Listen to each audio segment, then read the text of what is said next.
Napa know-how. At Napa, we've stopped thinking outside the box. Instead, we're thinking inside the bucket. The $2.99 Napa bucket, to be exact. When you fill those bad boys with auto parts, you can get 20% off 3 or more items that fit inside. No overthinking required. Just get your bucket, fill it up, and save 20%. Quality parts, helpful people. That's Napa know-how. Napa know-how. At participating Napa Auto Parts stores, exclusions apply. May not be combined with other offers. Offer ends 7/31/20. Moving 92.5. Brooke and Jubal's second date update. A listener named Tiffany is on the phone for a second date update today, and her email was interesting. She said she wanted us to call this dude back, and she described him as boring. What? So I don't know why she wants a second date, but I guess we'll find out. Okay. Tiffany, how are you? Hey, I'm good. So, how about this boring guy? What's his name? Well, Mike's his name, but I didn't mean like boring. You know, like cute boring, like a little old-fashioned, a little quiet. Cute boring. I'm Okay. actually hearing stable is what I'm hearing. Is that what you mean, Tiffany? Well, he was very different than any other guy I've gone out with, so maybe, I don't know. Okay. I don't know what stable looks like, but Yeah. it sounds fun. All right, so where did you meet Mr. Boring? I met Mike at a networking event. Oh, that Okay. is boring. Good point. Did he approach you or you him? It was a big gathering in a hotel, and I honestly don't even remember if he introduced himself first or I did. Okay. So it's kind of one of those things where everybody's talking to everybody. Exactly. So what set him apart from the crowd?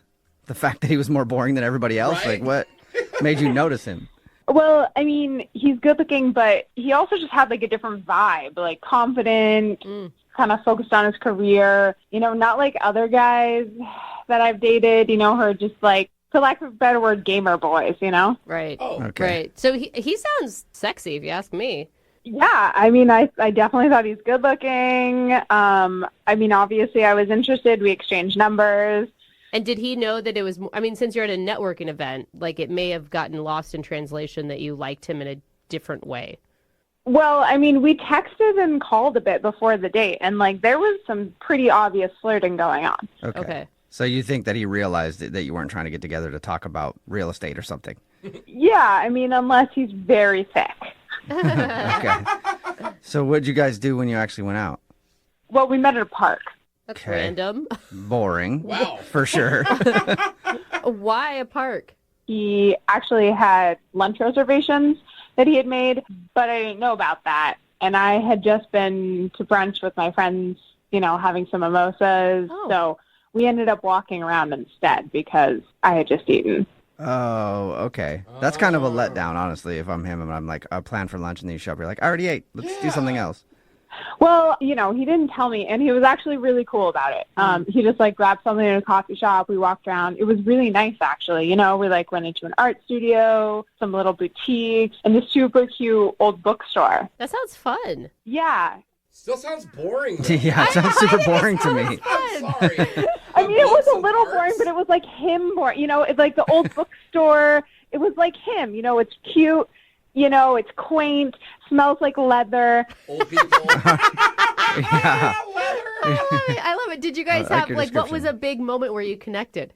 Well, we have a lot in common. We joked and stuff, and I'm a little embarrassed to tell you this, but I did actually try to kiss him at the bookstore, and he said no. Oh, no. But he said it was because, like, other people were watching, and he felt awkward about people watching him. Whoa, but Okay, still so he- saying no Yeah. is... Yikes. He turned know. down your kiss. That's I don't bad. know. I think that's kind of understandable. Like, it's broad daylight. You're sober in a bookstore. Come like, on. I'm not making out with people in that situation either. Well, he was sober. I was mostly sober. Oh, yeah, that's okay, right. so you were kind of drunk. So maybe that was it.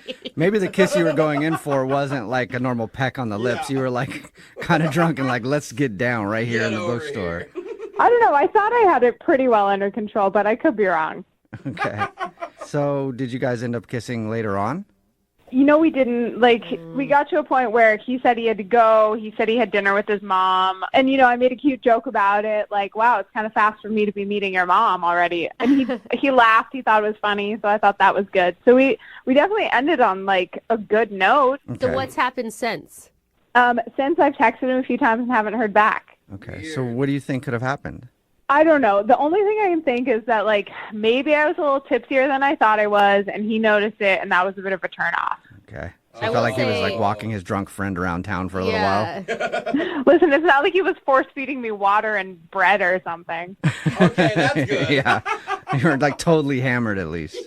But yeah, that's the only thing I can really think of. Otherwise, it seemed like we had a good time. Okay. All right. Well, we'll play a song and then come back and call him and get your second date update. All right.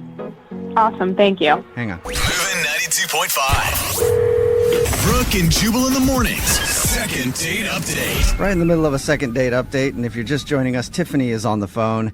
And there were a lot of but not that's on Tiffany's first date with a dude named Mike. She showed up drunk, but not that drunk. He was boring, but not that boring. True. The date was good, but not that good. I don't think. Anyway, if you're just joining us, Tiffany went out with a dude named Mike. She met him at a mixer, and then they went out for a date. He actually made lunch reservations, but she had gone to brunch with her friends before that, so she'd already eaten, was kind of tipsy. So they had to change plans and ended up just kind of walking around and going to stores while he ate a sandwich that he got from a coffee shop. But she says that she really enjoyed it, and he was boring, but in a cute way. Cute boring. And she really wants to go out with him again, but he's not calling her back. Do you have any theories on why he's not calling you back? I mean, like I said, my guess is it was because I was a little tipsy and it turned him off or something. Yeah. But you Okay. weren't full on drunk, right? No. Okay. Trust me, if I was drunk, you would definitely know it. I believe that. And Yeah. let's not forget, she did try to kiss him in a bookstore, Oh, that's right. and he actually turned her down and said no because he thought there were too many people watching. Sorry to remind you of that, Tiff. Yeah, thanks. Yeah, no problem. All right, I'm going to dial his phone number right now. Here we go.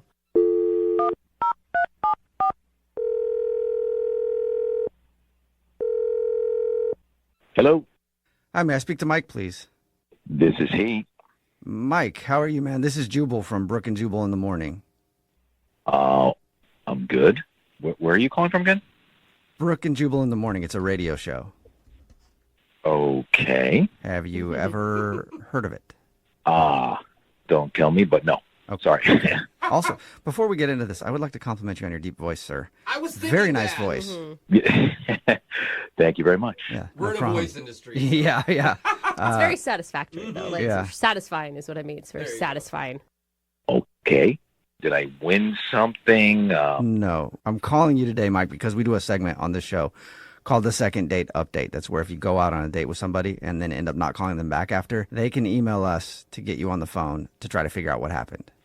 Okay. Yeah, have you gone out on a date with anybody that you can think of that might want to call you, like that you haven't been getting back to? Now that I think of it, potentially, is this, oh my God, Tiffany? Yes, congratulations, you got it right. Oh, God. Yeah. Sounds like you've So- been trying to forget Tiffany. Tiffany emailed us and told us a little bit about your date. She also right. said that you're not texting or calling her back, and she wants to know why. Well, I mean, is this on the radio? It will be, yeah. Why are you going to say something inappropriate or mean? Like, it sounds No, like your I- date was pretty tame. Yeah, no, it was tame. I mean, the whole thing was kind of weird in that I didn't realize it at first when I had met her, but there's like a big age difference. What do you like? What's the age difference? Well, when I had first met her, I thought she was older. Okay. I mean, she looks like she's in her mid-30s, actually, but... What? Hello? Yeah, so keep going. But how old is she? I think she's like 26. She's in her mid-20s, which would make me like almost 30 years older than her. Whoa. Oh, wow. Holy hell, that's Yeah. a big age difference. You Yeah. have a deep voice, an old man voice. And that's why you do lunch and not brunch. That makes sense now. You know, that's why most of my dates are over the phone, I guess. I mean, I give good phone. Okay. Didn't, yeah. I don't even get that. It's a good, dad though. It's joke good, though, or man. something. Yeah. I don't know. Okay, so Yeah, you thought she was in her 30s, but she's in her 20s. correct. Okay. Okay. And did you bring that up at all, or did you just kind of dismiss it as like, let's just get through this and I'll be done with it? I just kind of knew it just wasn't worth getting into. I mean, she's very nice. She's fun. She's peppy, a lot of energy. She'd be great friends with my daughter. Yeah. Yeah, I mean, that was the main thing. But it also seemed like she was looking for like financial support, you know, like that. Oh my God. Stop that. That was yeah, me. sorry. Sorry. No, don't worry about it. Why did you think that? Did she know that you were so much older? Well, I don't know what she thought I was, but I mean, I mentioned that I was retiring, and she actually got excited. She got excited about you retiring, so she definitely, yeah. Yeah, like she's like, so where would you take me? You know, like that kind of thing. Okay. You know, so I just it kind of seemed like it wasn't really going all for the right reasons, kind of thing. So you think she was just looking for a sugar daddy? yeah, I mean, that's kind of what it seemed like. Okay. Okay, do I get to talk now? Do I get to chime in? I think you've been trying. Yeah. Hello? Hey, Mike. Yeah. Yeah, I need to let you know that Tiffany's on the other line and wants to talk to you. What? She's been listening to the whole thing. She's been trying to chime in, too. Tiffany, you're not doing very good at being quiet. I'm sorry, but come on. He thought I was in my mid-30s? What? How? Look, Tiffany, I don't know if it was the lighting in the conference room or what, but, I mean, you're very attractive. Don't get me wrong. Yeah, attractive for an older lady, I guess. Oh my God, Tiffany, is that the not that point bad. you're really upset about? Shouldn't you be more upset about him thinking you want a sugar daddy? And 30s is young. Listen, maybe he misinterpreted what I was saying. I was just talking about how, it's challenging that, my parents aren't helping me anymore. I'm just, transitioning out of that and that sort of stuff. Well, no, I mean, you mentioned that your dad cut you off, you couldn't pay rent, and I don't know, it just kind of seemed like you were looking at me for the money kind of thing. So what, you think I'm some kind of gold digger? That's what you think? Well, no, I'm just wondering, I mean, what would a beautiful 26-year-old like you be interested in a guy like me for? Maybe it's because, Mike, I'm sick of messing with the immature man boys that are my own age, and I'm interested in trying it out with someone who has some more maturity. Someone of retirement age. Tiffany, I appreciate that, but I'm a lot older than you. Mike, stop being so hard on yourself. You are not that old. I don't think he's making it sound like a negative thing. It's just a fact. Right. It's just a fact. I am that old, Tiffany. No, I mean, you're youthful, you're young at heart, you joke, no one would look at you and think you're your age. No, Tiffany, I think that people would just look at me and know that I'm that age. And I'm fine with it. I'm totally fine with it. I mean, how weird would it be for my family, my friends, your family? I mean, right. I don't know. Mike, age is just a number. It's 21st century. That's not what's important to me. Well, I've accepted my age, and I think that you might have to do. Well, you know what? You shouldn't. You're young. It's not like you have 1 foot in the grave, Mike. Why are you talking like You this? shouldn't accept your age. Don't accept your age, Mike. I mean, I used to think that way as well. I mean, I don't anymore. I don't have to anymore. I'm fine with where I am. But you kept mentioning money and vacations and paying for stuff, and I'm not supposed to have to pay your rent, That's just like normal boyfriend stuff. No, it's not. I don't think paying your rent is normal boyfriend stuff, Tiffany. That's normal life stuff that you do for yourself. I mean, my last boyfriend helped me with the rent. How much older was he? Like, at my age, 2 years older. Oh, okay. Let me ask you a question. What if I couldn't afford to pay the rent for you? I mean, let's just suppose, What do you mean? That's not the situation. What if I made $40,000 a year and I couldn't pay for your rent? What would I mean? But you don't make $40,000 a year. That's not what That's he not said. the point. I'm saying, would you still like me if I wasn't able to do that? Really? Listen, that's not the situation. So, I don't know why we're talking in hypotheticals. Oh my God, Yeah. Oh my Tiffany. Guys, this has been fun. All right, well, hold up. Don't go just yet, man. Give me 1 second. Give me 1 second, Mike. Would you like to go out on a second date with Tiffany? We'll pay for it. Listen, best of luck. I wish you the best. You're a great girl, but I'm gonna decline. Well, Mike, I thought that, you were a more open person than that. I thought that, I gave you the benefit of the doubt, being a little boring and whatnot. I thought, just in time, maybe you'd open up. It's a generational thing. It's a generational thing, being boring. And that's just really disappointing. So I guess I read you wrong. I understand. All right. Thank you, Mike. Tiffany, I'm sorry you didn't get a second date.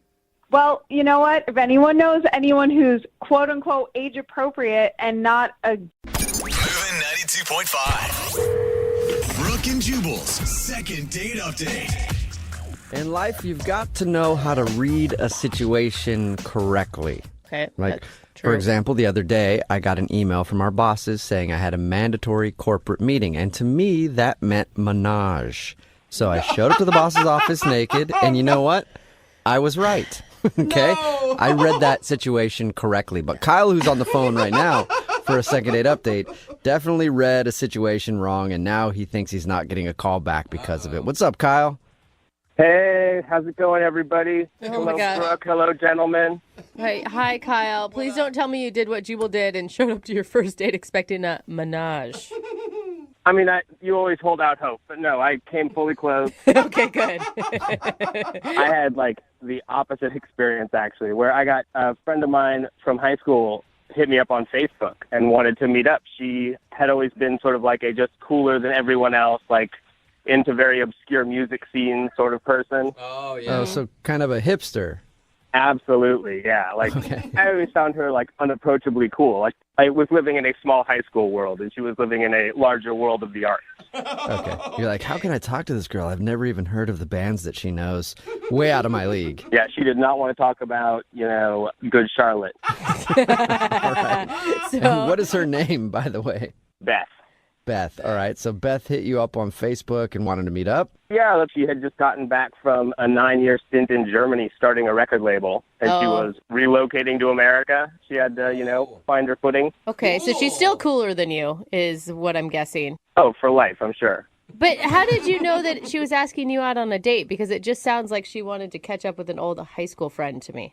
Well, this was precisely what I thought, to the extent that actually my brother, who was around, was like, hey, mind if I join you? And I said, oh, yeah, of course, because he knew Beth in high school also. He was just a year younger than me. And so I thought we'd just have a fun time, catching up, saying what we've been up to. Okay. Okay, so I'm guessing you showed up and she thought it was a date? Yes. So I Oh. showed up to the place that she told me to go. I was without a doubt underdressed for this place, but it was not a problem. They let me in anyway. And she wasn't there yet, so we just grabbed a beer. But when she came in, she was decked out. And I, Oh. in that moment, felt that I had misread a potential date situation, Okay. and I needed to bail this brother out of it. Well, maybe she just looks good, like all the time. Maybe she just was dressed up like she normally is. I believe she probably does look that good all the time, but there was a disappointment in the way that she greeted me with, oh, you brought your brother. Oh, okay. Oh, Never man. mind. Yeah, I read the situation wrong. And how awkward for your brother. Yeah. Like, Okay, then. hi, guys. Well, you would think, right, that would be immediately awkward and he would have to leave. He was not feeling the same thing I was feeling about it. And I was dropping hints. I'm like, hey, don't you have to do a thing? I tried that one, which seemed like a dead giveaway. Yeah, Right. Of course. And he said, no, I'm good, man. I can hang out all night. I got no things. Yeah, he was just loving being out in the world and feeling like the nostalgia of old people from high school. Oh. He's like, this is amazing. I'm so glad we could get together as friends and all of us not be on a date. That'd be weird, right? Yeah, so as he's about to go grab us all another round, I'm like, hey, let's actually go somewhere else, in the hopes that in this movement I can sort of shake him free. Yeah, so you're trying to ditch your brother. Oh. Yeah, there's like this weird Americana bar right in the neighborhood down the street. So I'm kind of like, hey, let's go check that out. And I say to my brother, hey, I think I left the stove on. You should probably go home. Oh, that is so obvious. And what did your brother say? He just told me, no, I double-checked the stove. We're good. Stupid. All right, so Oh, it's so funny, though. did you ever shake your brother? No, he was unflappable. He even did have a thing to do later that he blew off to stay with us. Okay, Man, but that sucks. even with your brother there, I mean, you guys all have the shared experience of high school together. Were you able to have fun? Objectively, yes, it was a good time. We had a bunch of drinks and a bunch of laughs, but my brother just sitting there dumbly not understanding what's going on prevented the conversation between her and I from flirtation or like a further exploration of what each other are up to.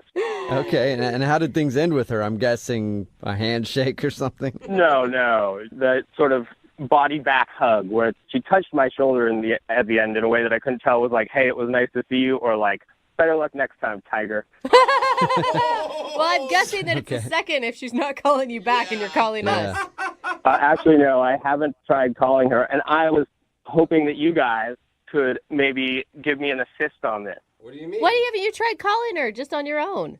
I still don't know if I'm maybe misreading this whole situation after the fact. Like, the way she said, your brother's here, I think she wanted a date. But I don't know. And so what I was hoping is that you guys can call her and find out. If I am misreading the whole thing, I'd rather just drop it. But if she's interested, I'm on board. This girl is so cool. No. Okay, so our goal is to get her on the phone and find out if that was actually a date. And if it wasn't a date, you want us just to hang up on her like, okay, cool, we're just calling to check in. Have a good day. I think that sounds like a good idea. Well, I don't know exactly how this is going to work and if I want to do that, but we'll play a song, come back, call her, and get your second date update, all right? Thanks so much, guys. All right, hang on. Moving 92.5. Brooke and Jubal in the mornings. Second date update. We're about to call the coolest girl in the world. Whoa. Kyle wants to call an old high school friend named Beth, who was one of the original hipsters. She's been away in Germany for the last few years, but she recently came back to the States and asked him to hang out. Unfortunately, Kyle made the mistake of bringing his brother along, and he's worried that he may have misread the situation and missed out on the possibility of a romantic connection. In fact, he's so worried about it that he hasn't even tried to call her yet, and we're going to do it for him right now in your second date update. Kyle, are you ready? I am so nervous. Yes, please, let's go. I can see it because, I mean, either it's a date and you screwed it up, or she's going to tell us, like, no, I was never interested in him. How did he get that idea? Basically, it's a lose-lose, I think, for you right now. I think that's at the core of the nervousness. Yeah. But do you want a second date? Oh, so badly. You do? Okay. More than anything. Okay, cool. All right, here we go.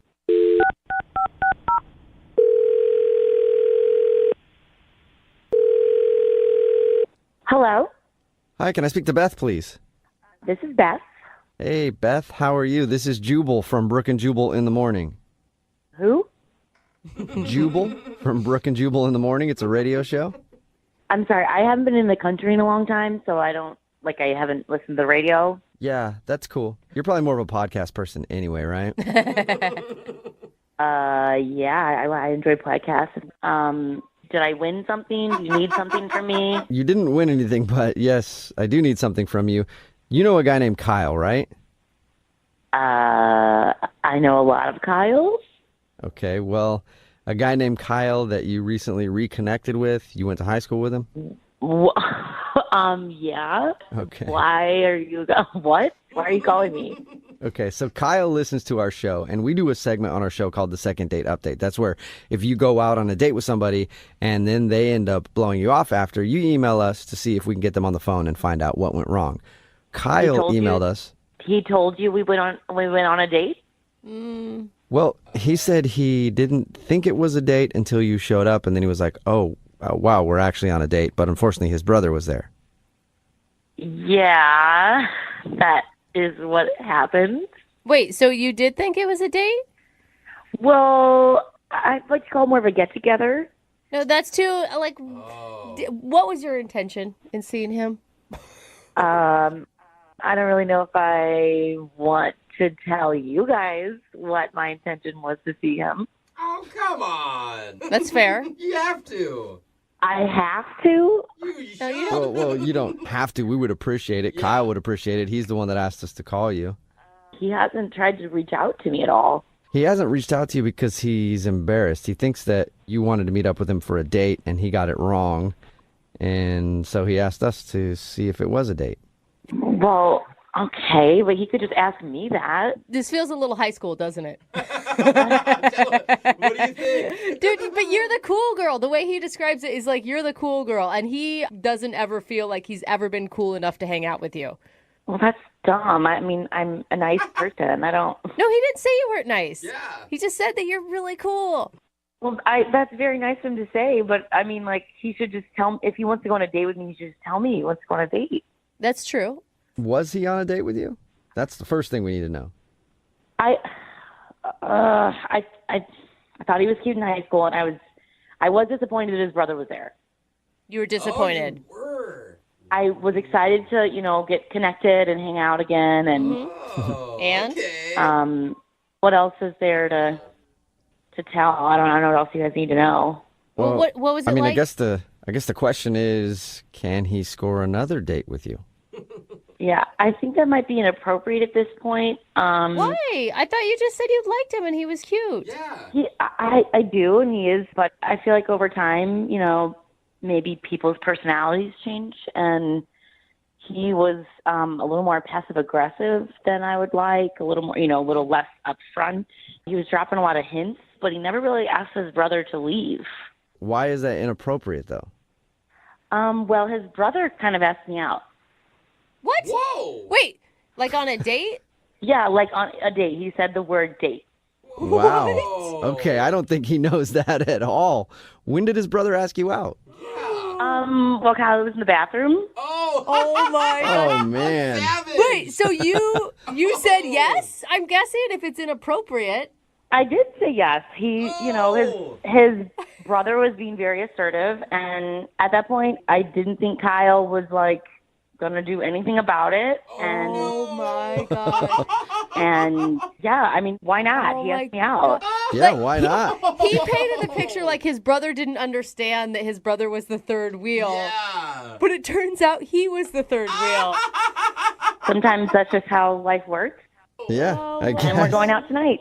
Tonight? Poor Tonight? Kyle. Kyle is always the third wheel, even right now, because he's on the other line listening and wants to talk to you. Hi, Beth. It's Kyle. What? Hey, you doing anything tonight? Oh my, God. that was very passive aggressive. She's right. Of course. This is what I was saying. Kyle, I understand you were giving your brother hints, but your brother was being very assertive, and you were kind of dropping hints. You know what? None But of there this wasn't- matters. My brother asked you out on a date while we were there. He was a total jerk. He did it behind my back. He never told me that he did that. I am learning this news right now on the radio. Whoa. I mean, did you tell him that you were interested in me? Yeah, I told him afterwards. I said, "Why were you hanging out the whole time on my date? What were you doing?" And what did he say to you? He just said, "Hey, it's good times, old friends, right?" Dude, I did not realize my brother was so maniacal.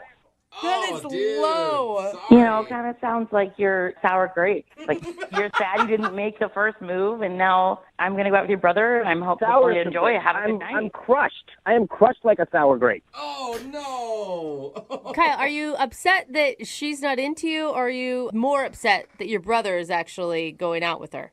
Oh, don't make me choose. Those are awful. That is awful and Yeah, awful. they're both bad. Beth, you have chosen the wrong brother. Up until he was 7, he peed his bed all of the time. That's a low Well, blow. he sure seems like a man now. Oh. Ooh. He's not a man. He is a snake. I'm not letting him out on the date tonight. I'm not letting him go. No. How are you going to You're stop not your letting little your brother brother? go. He's my little brother. I'm the big brother. I'm in charge. He's not going on this date. There is no way. I'm going to go home right now, and I'm going to shred his pants. His only option will be a pantsless date with you. So that's what I will do. Real mature, Dude, dude. Well, at least it'll be more upfront if there's no pants. Yeah, you could actually be helping your brother out even more if you think about it, shredding his pants. Hey, Beth, would you like to go out with Kyle again on a second date? I mean, he could just come along, with your date with his brother. We'll pay for it. Yeah, he is more than welcome to join with me and his brother tonight. No. Dude, but seriously though, Beth, I'm joking. I'm joking. Beth, I'm going to win you over. Let me Whoa. come on the date. dude, This sounds like fun. Dueling can you brothers? imagine being at a date and having two brothers fight over you? Yeah, who's assertive now, right? Put me on my date with my brother. Let's do it, please. Please, Beth, let us do it, please. I'm up for it. Why not? It'll feel like high school again. Oh, really? Okay. Oh, my So God. is that a legit yes? Can he come along It's a on the triple date date. and try to win you over his brother?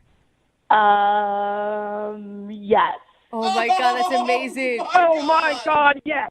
Yeah, yeah. You better hope, Beth, that there's no other brothers in this family and it's limited to just these two because you got your hands full. Hey, they're both cute, so maybe the third one will be too. Nice. Beth, you are not going to regret this because I've really gotten a lot cooler since high school, and I think I'm going to impress you a whole bunch. Yeah. All right, well, Good way to start, Kyle. Oh, my okay. God. All right, cooler than me. Take care, and good luck beating out your brother for Beth's heart. Thanks so much, guys. And Beth, I will see you tonight. Brooke and Jubal in the morning. pretty much everybody texting in at 78592 agrees on one thing. They say that we have to get an update from today's second date update. It's Brooke and Jubal in the morning. And if you didn't hear the second date update, Kyle wanted to call Beth. She was the cool girl in high school. She actually moved away out of the country for a while and came back and then asked him out on Facebook.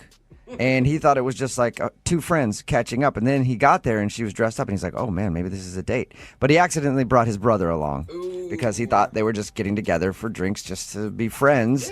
And then we found out that the reason she wasn't calling back was because she did intend on it being a date, but she also met his brother and thought his brother was better. And his brother actually asked her out because his brother wouldn't leave the date the whole time. And then he said, okay, well, how about I come back out with you and my brother and then we fight it out for your affection? And she agreed to it. So all three of them are going to go out now. I hope she just ends up with one of them just so that they can always spend family holidays together. I know. It sounds like it's going to be really drama, but in a fun way if you're kind of the third party getting to watch. Everything will be a competition between them. Like Thanksgiving dinner just to see who can eat more. Like, I eat way more than my brother. You should have married me. I told you. And I'm guessing it's been that way since they were little. Like, everything's been a competition between these two. So hopefully we can get an update from them and see which brother won her affection. So awesome. Remember, if you want to do a second date update, all you have to do is email the show, and we will call the person that didn't call you back. Moving 92.5. Angie's List is now Angie, your home for everything home. Angie still has the same top pros and reviews you've counted on for more than 20 years. Only now, you'll also get access to all the tools you need to make your home a happy place. Inside, outside, big or small, Angie helps you find the right solution for whatever you need done, all from your phone. It's simple to find upfront pricing and instantly book hundreds of projects. You can even search pricing guides to see what others paid for similar jobs and easily compare quotes from top local pros to make sure you're getting a fair price. From lawn care to repairing the AC to the project of your dreams, Angie has your home projects handled from start to finish. Plus, when you book and pay through Angie, they'll cover your project up to the full purchase price plus limited damage protection with their happiness guarantee. Make your home an Angie home. Check out Angie.com today. And for more on the happiness guarantee, go to Angie.com/happiness-guarantee.htm. Moving 92.5. Brooke and Jubal's second date update. Not only does today's second dater think he knows exactly what he did wrong on his date, all of his friends are telling him that he did something very wrong. Alex, how are you? Hey, I'm all right. How are you? Good. Thanks for your email. Appreciate it. My pleasure. Oh. Or my pain. What? My pleasure, my pain. Alex isn't getting a call back from a girl named Courtney. And Alex, tell us about Courtney and your date. Well, we met on eHarmony, and I've done online dates before, so I know that they can be kind of awkward. So this time I tried to, alleviate some of the pressure and go to, a lunch date. Okay. And we went to Panera. Oh, yeah. I don't like it. But, I like Panera. That's a strong reaction, Jubal. So you went there and you had food. Well, it seemed to be good in that, I didn't feel much pressure on me, and she didn't seem to feel much pressure on her. We were chatting. And we talked about hobbies. Obviously, one of my hobbies got mentioned. I don't know if you've been to a Comic-Con before, but I haven't. Pretty fun. They look like actually they do look like a lot of fun. Yeah. It's a fun hobby. And I figure you're supposed to talk about hobbies on the date. So The Big Bang Theory is the most popular show on television. Nerds are very in. It is very popular right now. It's chic, Alex, to be a nerd. Yeah, but I thought it was pretty good talk we had, better than usual, I would say, for other online dates that I've been on. Can I just ask one personal nerdy question, Alex? I got to know, what do you dress up when you go to Comic-Con as? Well, there's an X-Men named Gambit. Oh, yeah. Gambit? Nice. I love That's awesome. Gambit. The guy that throws the cards, right? Yeah. Is that Gambit? Yeah, it is. Yeah, well, I don't want to brag, but when I go as Gambit, I go all out. Trench coat, purple abs, the oversized playing cards, pretty much have it all. All right. Do you do the thick Cajun accent as well? I try to. I guess it's hard to maintain, but I do my best. Full character, though. Nice. Awesome. Now, when you told her that you dress up and go to Comic-Con, did she seem weird about it? I don't think she did. I think she, if anything, I guess maybe I'm having difficulty reading her, and that's why she's not writing or calling back. But I thought it was just like a regular conversation topic. It's just that when I mentioned it to my friends, they're like, "Oh, that's the problem." When you ended the date with her, was everything good? Did it seem like there would be a second date?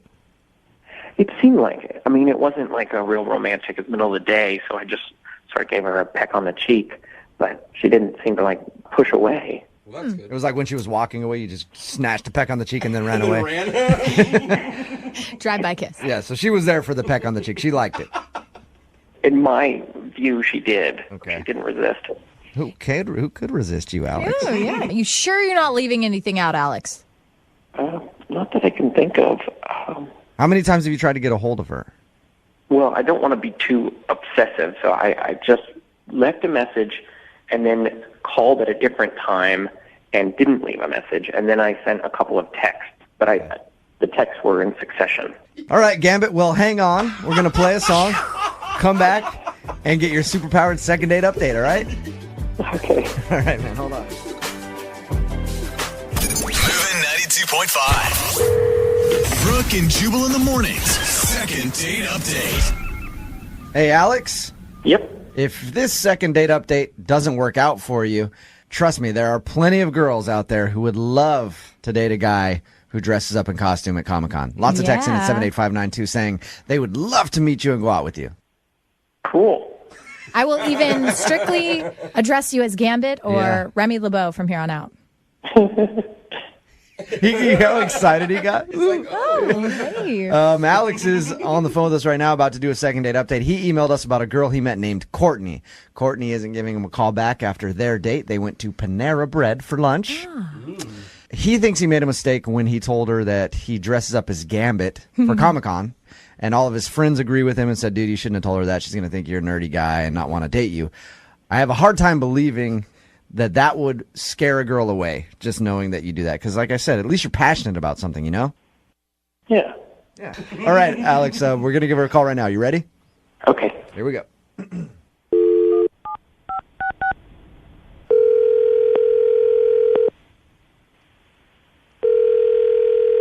Hello? Hi, can I speak to Courtney, please? Hi, this is Courtney. Hey, Courtney, how are you? This is Jubal from Brooke and Jubal in the Morning on Moving 92.5. Sorry?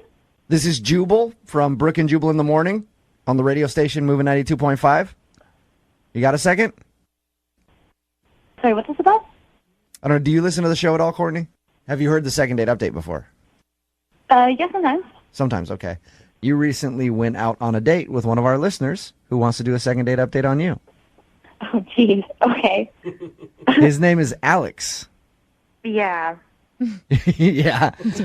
Have you been on many dates other than with Alex lately? Not really, but... Did you like Alex? Did you enjoy your date? Oh, well, he's really nice.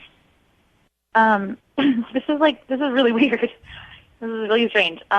Courtney, let me ask you a question. Alex talked to us, and he shared with us that he thinks the fact that he told you that he dresses up for Comic-Con might have been a turnoff for you. Yeah. Oh, he is... I don't know. I didn't really know what it was, and he was trying to tell me about it, and I went home and I just Googled it because I didn't really know what he was talking about. Uh-huh. And it's like grown adult people but dressing in costumes. Yeah. I mean, I'm sure that's fun for some people, but it was like really strange. Like he like let off with that. Like, by the way, I'm really into Comic-Con, and Oh. I don't know. He was like showing me this costume of somebody like I've literally never heard of, and it was just the strangest thing in the world. Okay, so that was it then. He's like just too into Comic-Con and comic books and dressing up as characters for you? Well, that's mean to say like that's it. Like, you know, if one hobby, like no, thank you. I mean, right? So you just didn't like him?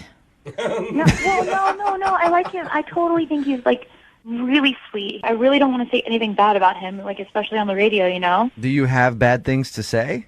No. I don't want to say something that's not nice. Well, if it's not that bad, he's the one that wants to know anyway. So you're kind of doing him a favor by letting him know if he screwed up on the date in some way. Yeah. I mean, he didn't do anything, like, he didn't screw up. He wasn't mean to me. Well, what was it, though, that turned you off?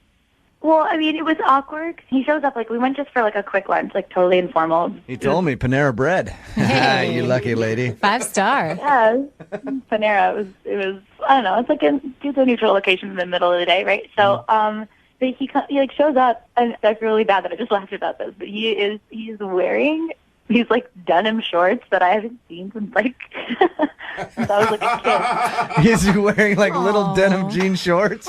No, they weren't like little. Do you remember those like Jenko shorts from like early 90s? Oh, like, yeah. It was awful. It was so funny. And I just was like, I was a little surprised. I'm a terrible person for laughing at For something making awful. fun of his fashion.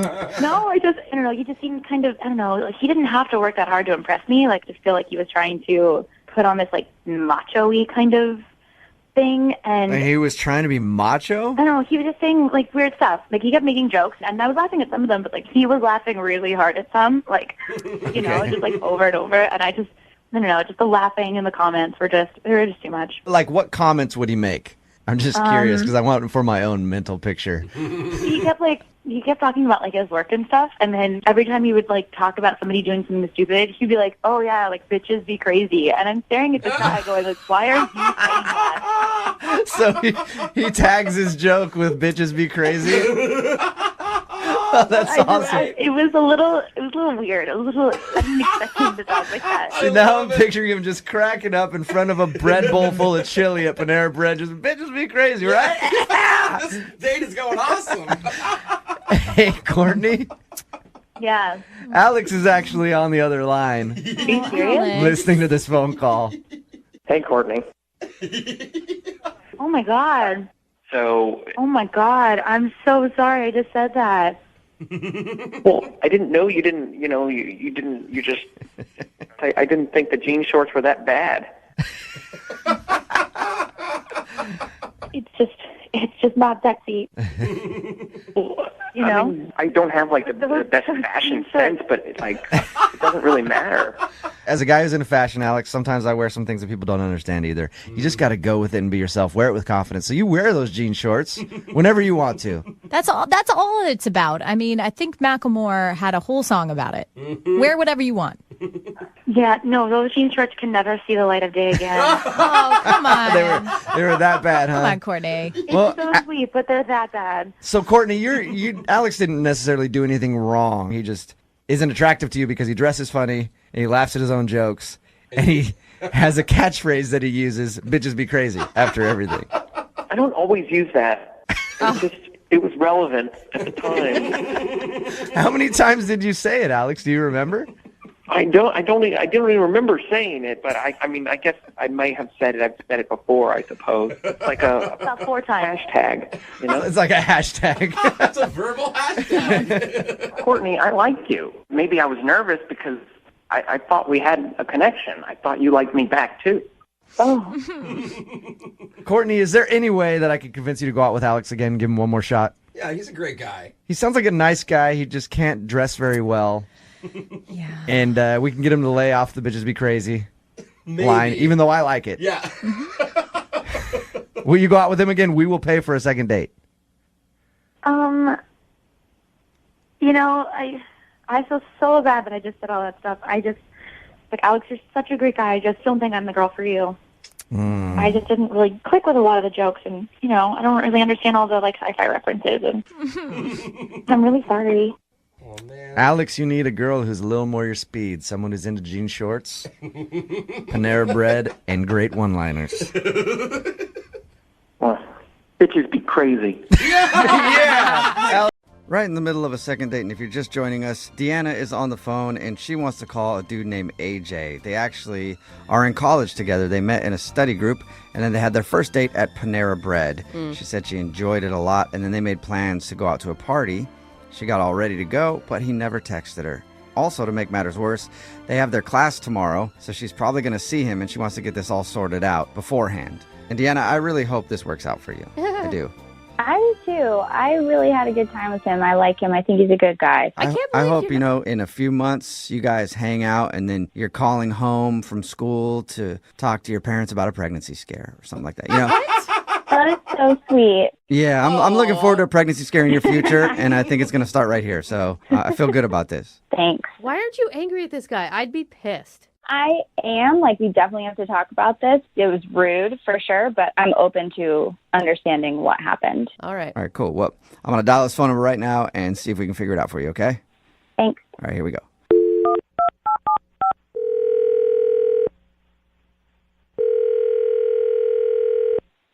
Hello? Hi, is this AJ? Yeah, who's calling? What's up, man? How are you? This is Jubal from Brooke and Jubal in the Morning. I don't know what that is. It's a radio show. It's called Brooke and Jubal in the Morning. Oh, okay. Why are you calling me? That is a good question. I'm calling you because we actually got an email from one of our listeners about you. Wait, like me specifically? Like, you sure it's the right AJ? I'm pretty sure it's the right AJ. Is this the AJ that went out on a date to Panera Bread with a girl named Deanna the other day? Yeah? Yeah. Yep, that's why we're calling. But how do you know that from the email? How do you know that? I know that because we do a segment on our show. It's called The Second Date. It's where if you go out on a date with somebody and then end up not calling them back, that person can email us to get you on the phone and ask what happened. So Deanna emailed us because she told us you hung out, went to Panera Bread, and you were supposed to pick her up to go to a party, but you never texted her. That's kind of weird. She emailed a radio station about our date? Yeah. I think it's more weird that you left her just stranded, man. Like, why would you commit to something and then not follow through? Even if you weren't going to go to the party with her, why wouldn't you just shoot her a text and say, hey, I'm so sorry, it's not going to work out?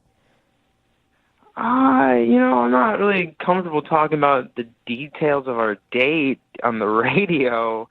Well, when you say the details of your date, it doesn't sound like you guys really did much. Right, you were at Panera Bread. Yeah, we talked and it was okay, but I don't want to air out her dirty laundry or anything, but it freaked me out a little. She freaked you out? Well, all right, if you don't want to air out her dirty laundry, when we do this segment, everybody who agrees to do it knows that they might hear something that they don't want to hear. So she has agreed to have her dirty laundry aired. You're 100% sure it's fine? I have class with this girl. Yeah, I'm 100% sure it's fine. We've done thousands of these things at this point, but she knows that she could hear something that she might not want to hear. Well, we were at Panera, just chatting, regular date stuff. But then she mentions that this is her first date. Like, ever? Yeah, first date ever. What? So what? She's in college. It's not like you're talking about a 45-year-old woman. But still, what? How has she not been on a date? Ever, yeah, I know. It's kind of There's surprising. something wrong. No, there is not anything wrong. It could just be that either she didn't meet somebody, maybe she's been really shy, maybe no one's ever even asked her. Do you know her excuse for that being her only first date, AJ? I don't know if she has an excuse or not. It's just in my experience, I don't like going on dates with girls who've never been on a date before. Why? Well, from my experience, afterwards they get really clingy and attached. I guess they over-romanticize me or something. But, I'm in college. I'm not ready for that kind of commitment, and that much clinginess. You say, in your experience, have you had a lot of first dates with people who have never had first dates before? I mean, I guess back in high school, people are younger, don't really have that kind of stuff in their wheelhouse yet. Okay, wait, hold up, though. I feel like you're throwing out a huge stereotype about people who are dating virgins, basically. Well, actually, she could actually be a virgin, too, if she's never been on a date. Yeah, that's bad. It's don't so go down bad, that road. You guys, yeah, for all no. I know, she's like 19 years old. Give these kids a break. I'm just saying, like, don't be her first, because it's the my God. worst. Oh, Like, it's not okay. only worse in the moment, but then Listen. after you have to deal with the aftermath of being her first. It's not fun. I agree with you on that, AJ. No, all of you. That is awful. AJ, what did she do on your date at Panera that made you think she was clingy, besides just telling you it was her first date? Really nothing much. She just seemed very excited for a first official date. And that just, gave me flashbacks to other first dates. And I was like, I don't know if I want to go down this road. So why blow her off then? Why not at least tell her that you weren't interested in seeing her again? Well, it was just a first date. If I'd been dating her for a while, it would have been extra rude. But, once the semester's over, I might not see her again, so. Wait, no, it's rude to begin with to make someone think that you have plans and then never follow through. Like, that's rude. Well, I can't text her after her first date ever and say, oh, well, canceled. That would crush her heart even more. Crush her heart even more than making plans with her and then leaving her to sit home and wait for you? I don't know. Maybe she thought I got into a car accident or something. What? You know, maybe Even worse What than kind worse. of like alternate whole reality are you living in right now, AJ? Like, you need to be respectful and kind with other people's hearts, and you're not doing that at all, man. I really don't know what to say to her because I just don't want to hurt her feelings. Oh, that Well, must AJ, I think we should give it a try. Don't you? Yeah, I'm not sure. Okay, well, you better get sure because she's on the other line listening and wants to talk to you. Wait, what? She's on the other line? Yep. Yep, she's there. Deanna, are you there? Hey. Oh, hi, hi, Deanna. Hey, AJ. Yeah, I definitely heard everything you said. Oh, well, at least you know how I feel. I guess. What? That's just my experience in the past, you know? Uh-huh. You think I'll send you like 8,000 text messages or something after one date at Panera? Potentially, you know? You really don't think very much of me, or it sounds like women and girls in general. No, it's not. Not anything like that. It's just my experience in the past with, you know, girls that they're not as experienced and then they kind of think a little too much of me right away. So you think just because I haven't been on a date that I don't have experience? To be honest, I just don't know you that well, so I just... Made a lot of assumptions. Exactly. That's exactly what he did. He made a ton of assumptions. Not having been on a date or been in a relationship actually means that I am much more independent than it sounds like you are. I'm just in college, you know, and I'm not really ready for something super serious, super quick, you know, and meeting parents and all that stuff. What? It's just experience from my past. It's just stuff. You think I've that dealt we're with going to go before. to Panera and then I'm going to be like, hey, you need to meet my family. I mean, AJ, I like you. I thought we had a really good time, and it's really too bad that you actually have so many assumptions about women that you're clinging to, and that you can't be open to other options, and that somebody actually is really independent. You see what you said right there? You said you like me after one date. Is that enough information to really know that you like somebody? I don't know. See, Deanna, you're being a little too clingy saying that you like him just after like one encounter, you know? Totally. I mean, like, emotional intelligence is really clingy. I am really not shocked that this dude was the dumbest dude in your study group. Wait, what? What'd you say about me? AJ, you were the one who wasn't getting it in the study group, and I was happy to hang out with you longer and make sure that you got it. And you did. You totally got it. Oh, she's really proud of you. Good job, buddy. I'm not some idiot with drool coming out of his mouth or something. Well, I didn't say that. Another assumption. Yeah, he kind of implied it. Oh, another assumption right there. No, he was talking about you. Yeah. You didn't get that? No, he didn't.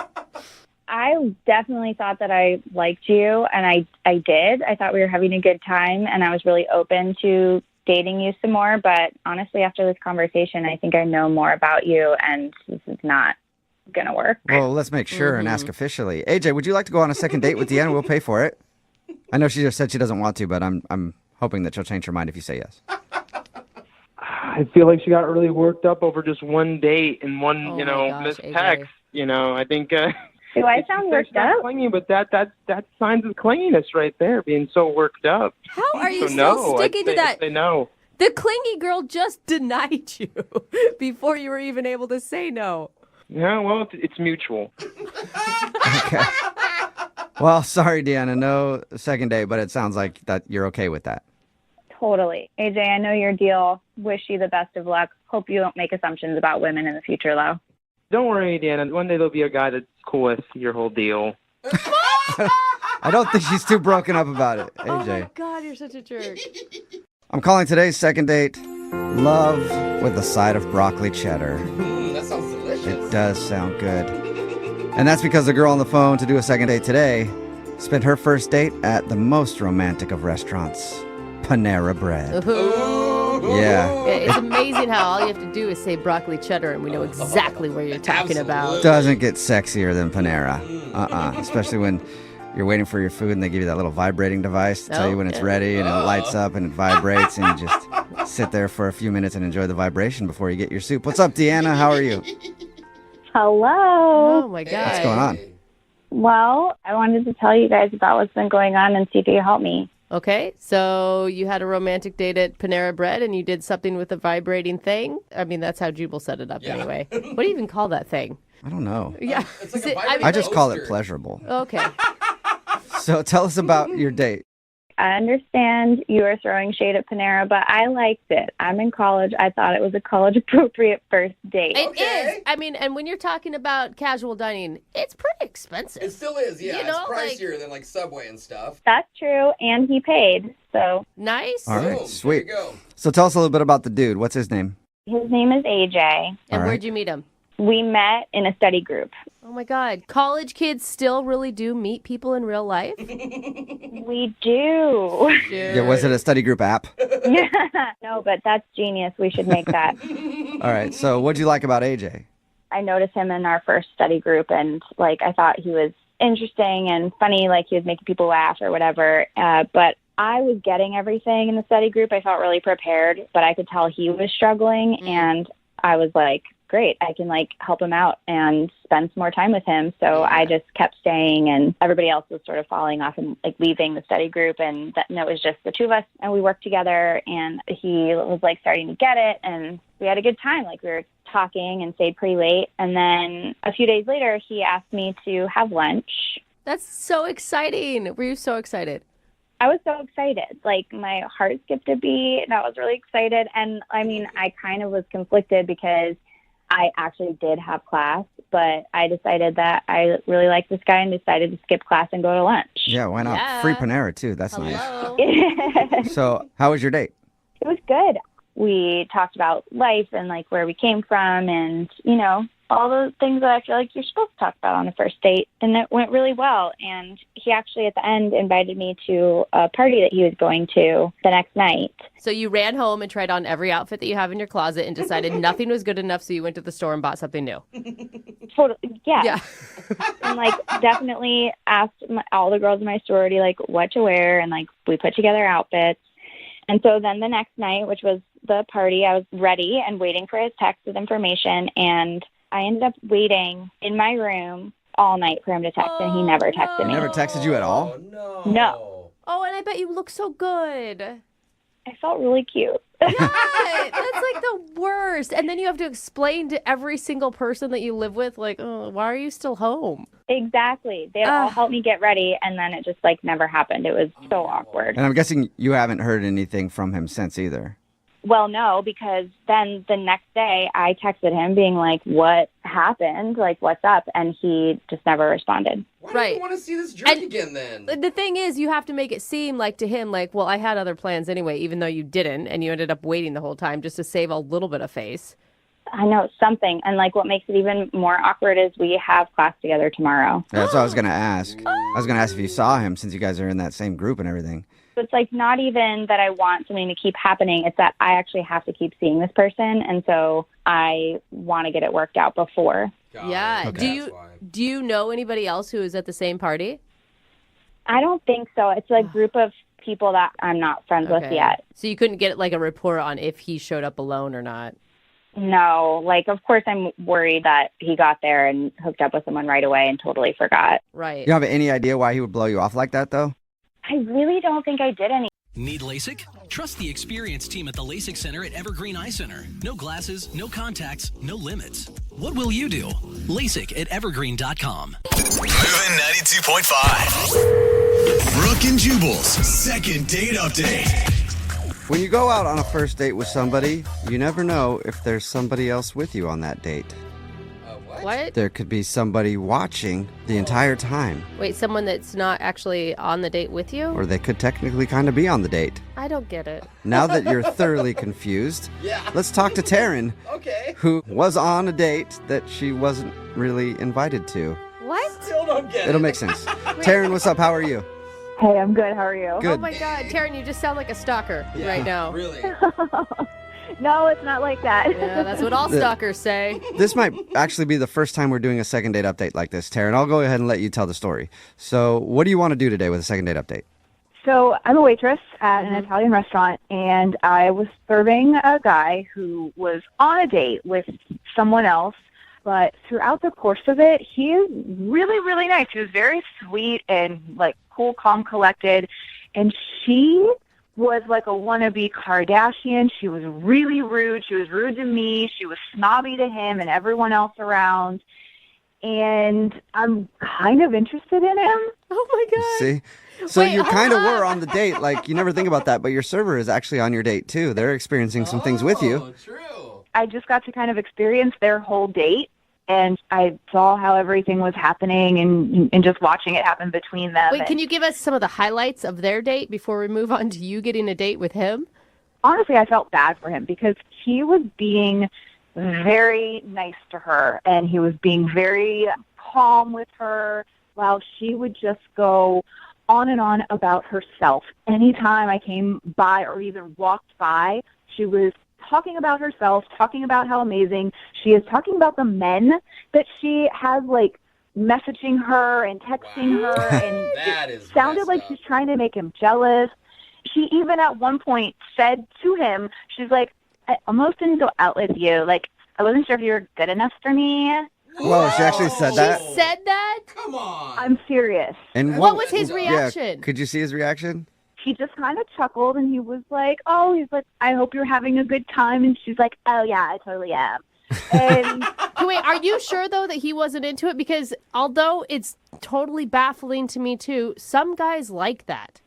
I mean, I don't really know, but just reading his body language, you know how, like, you can see two people together and you're like, one person is totally not in this and they want out? That's what I kept getting the vibe of like, oh my God. He's trying to be really nice. He's not a bad guy. And he doesn't want to just up and leave her, but he was also not into it. God, this must be one of the best things about being a waitress is being able to eavesdrop on everybody's dates.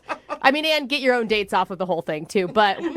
I mean, it does kind of help. I mean, you get to meet a lot of people that way. Yeah. I used to wait tables a lot, and I would love it when like you get a couple who was in an argument. It was so fun to experience the awkwardness of going up to their table. I know they weren't in an argument, but still, she was being pretty crappy to him, it sounds like. Yeah, she just talked about herself the whole time. She's very, extremely high maintenance and selfish. Did you have any interaction with him? I did. She at one point got up to go to the bathroom, so I kind of saw that as my moment to kind of go in and just make sure, I wasn't being creepy of like, hey, how are things going? Like with her, it was, is everything okay? How's dinner? Any drinks? And just kind of letting him know that I was, there, supportive, trying to be low-key about it. Okay. All right. And did he seem interested? I don't know, I just didn't want to do anything to jeopardize my job. Of course. Like tell her off and be like, you get out of here.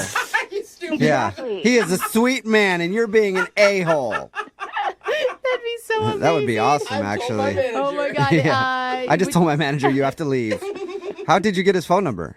Well, the restaurant I work in is more of a classier restaurant, so you do need to make reservations. So his number was in the reservations book. Okay, now, wait, I'm going to stop you because now you're the one that's being a little sketchy.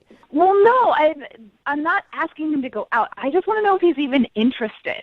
Do you think he'll even remember you? Well, that's where I'm kind of hoping you guys can help me out to see if he does. Yeah. We'll probably have to jog his memory with the actual date he was on. So other than a wannabe Kardashian, how could I describe her when we call him? I mean, she's really high maintenance. She had her makeup super, super done. Her hair Okay, was... but he might not think that, because he was on a date with her. So what, like just color hair? Bio. Yeah, something real quick so I could be like, hey, She you was a went on real a date jerk. with this person. Do you remember? She was short, for sure. Okay. She had long blonde hair, but it wasn't all real. She obviously had extensions. Okay. The color didn't match perfectly, but it was blonde. All right. She had like a really tight green dress, but it didn't fit the restaurant. It was kind of tacky. It was a little trashy looking. Okay. Like, So I'm going to say, hey, do you remember going out with a chick with really bad extensions and a tacky green dress at an Italian restaurant? He might remember that, actually. I think it's a better description. Did he say anything to you when he left? Like, you guys flirt at all? I'm not really sure. Like, I thanked them. I told them to have a great night, and he was like, thank you. You too. Thanks so much. So it was, he made eye contact with me. Not everyone does that, so. Okay. Okay. So maybe he's into you. I know that this isn't the traditional way of doing things, but I figure give it a shot. Why not? Okay, cool. Well, we'll play a song and then come back and call him and see if we can get you a date in sort of a second date update. Okay, thanks. All right, we'll do it next time. Moving 92.5. Brooke and Jubal in the mornings. Second date update. We're right in the middle of a second date update, and if you're just joining us, today's second date update is a little different. Taryn is on the phone, and she wants to call a dude. I don't do we even know his... Hey, Taryn, do we even know his name? Yeah, it's Steve. It was in the book. Okay, Steve. So his name's Steve. Taryn was actually the waitress when Steve was on a date with another girl, and Taryn witnessed the other girl being kind of terrible to Steve. So after they left, she actually got his number from the reservation book and wants to call him and ask him out herself. So it's sort of a second date update since she was kind of on their date because she was the waitress, but not really. So this is going to be an interesting phone call for Steve. And do you want us to focus on the girl he was with, or do you want us to just tell him that you waited on him and thought he was cute and want to ask him out? I kind of want to just ignore that girl and get past her. Okay. That's a good idea. Now, what do you want us to say if he's totally creeped out that his waitress stole his number from the reservations book? I feel like he's cool enough to just like go with it and kind of feel it out and see where it goes. Yeah, you think that, but you don't know him. Like, yeah, it's like, where's your manager? you didn't really have any conversations together. Well, I guess if it doesn't go well, then I can just lie and say he forgot something at the restaurant or something. Okay. Okay. Yeah. Produce an umbrella out of somewhere. We'll see if we can figure out a lie for you if it doesn't work. But I'm going to call him right now, okay? Okay. All right, here we go.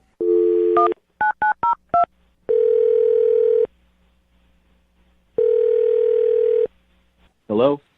Hi, is this Steve? Yes, who's this? Steve, what's up, man? How are you? This is Jubal from the radio show Brooke and Jubal in the Morning. Okay. Have you ever heard of it before? Yeah. Oh, you have? Okay. Sweet. You ever listen? Sometimes. You ever hear of a second date update before? I'm not sure. Why are you calling me? So we do a segment on our show. It's called the second date update. That's where if you go out on a date with somebody and then they end up not calling you back after, you can email us and we'll get that person on the phone and ask what happened. Okay. So you're calling about a date that I went on? Yeah. You went out to an Italian place a little bit ago with a girl in a green dress, blonde girl, short. Naomi? I don't know if that's her name. I just was given the description. Is that her name? Naomi? That's who you went out with? Yeah, that's her name, but I'm confused because we have another date lined up. Yeah, no, that makes sense to me. Won't make sense to you. But she's not the one who wanted us to call you. Okay. Yeah, so why did we bring her up? I mean, this is weird. This is a weird one even for us. Yeah, I'm confused. I don't get what's happening. So when you went out with that Naomi girl, your server actually noticed you and thought that you were really cute and wanted us to call you. Okay. Do you remember her? Do you remember her? That was a good laugh. Kind of. Okay, so you know who we're talking about, the woman who served you that night when you were out on that other date. Yeah, I remember her. What'd you think of her? She was professional. She was nice. I don't think she was very professional. I'm not getting I would argue with that. Did you think she was maybe cute? I think so. I don't really remember. I was on a date, so I wasn't really paying attention to those. Oh, you're one of those guys who pays attention to your date and isn't lusting after the waitress the whole time. Whatever. Yeah. I guess I don't really get what the point of this is. Why are you asking me all these questions? Well, I'll just tell you, okay? So Taryn, that's the name of your waitress that night. She thought you were attractive, and she wanted to meet you. Like outside of the restaurant. Yeah, like romantically. Okay. And she's actually on the phone right now listening to this conversation and wants to talk to you. She's on the phone now? Hey, Steve. It's Taryn. Hi. Hi. How's it going? This is weird. I know it's super weird. I just wanted to get in contact with you. I wanted to reach out, so this is kind of the only way I could think of doing it. Oh my God, awkward. Do you remember me for real, or are you just saying that? No, I remember you. Okay. I just saw like the whole interaction between you and your date that night, and I just, you just seemed like a really sweet and nice guy, and the way that she was acting just throughout the night seemed like her saying that she wasn't sure if you were good enough for her. I feel like you're way too good for her, and you deserve somebody who isn't completely high maintenance and into themselves 24/7. Whoa. Whoa, you were really paying attention, huh? Well, I mean, yeah, it was, you guys were one of my tables that I was taking care of, but it wasn't hard. I mean, you couldn't really ignore it. She was pretty loud about a lot of the things, especially when, like, her food came out, her pasta came out, and she sent it back twice because the first time it was too salty, and then the second time it wasn't salty enough. It's just, it's like she finds reasons to be difficult. Maybe she has like a diet thing with the pasta. I mean, I don't want to jump to any conclusions. I think she's just particular about certain things like that. About certain things? So wait, did you enjoy your date with Naomi, Steve? Yeah, a lot. Well, you said you had another date set up, right? Yeah, we're hanging out next week. You're going out with her again after that whole debacle? Debacle? I mean, it was a first date, so I thought it went pretty well. I mean, it's not going to be perfect for a first date. I mean, okay, like I don't know you or anything, but just from what I saw and what I do know of that time is that you're really nice, and no one should be treated the way that she was treating you through that entire dinner. You deserve way better than that. Well, thank you, but I think that you were just seeing it in a different way. She's a nice person. She is. Really? Yeah, Taryn, I thought you were going to stay away from talking about his date. I mean, I'm sorry. I know I said I wasn't going to do that, but I mean, she in the middle of this whole thing yelled out at him, "Aren't you gay?" Like, what? What do you see in this person? Whoa. No, I mean, I dress really well. People make that mistake sometimes, so. So you're nice, dude. Yeah. I wasn't offended. She doesn't sound like she was very nice to you. She's sassy. She's like a big personality. She's harmless. She has a big personality. She's super into herself. Doesn't really care about anyone else around her unless they're giving her all of the attention. And I know that I'm maybe stepping over my boundaries here, but I feel like somebody's got to step in and be like, you got to wake up, man. Like, she is not right for you. She is not a good person, and you deserve so much more than that, like 100% more than that. Thank you for saying that.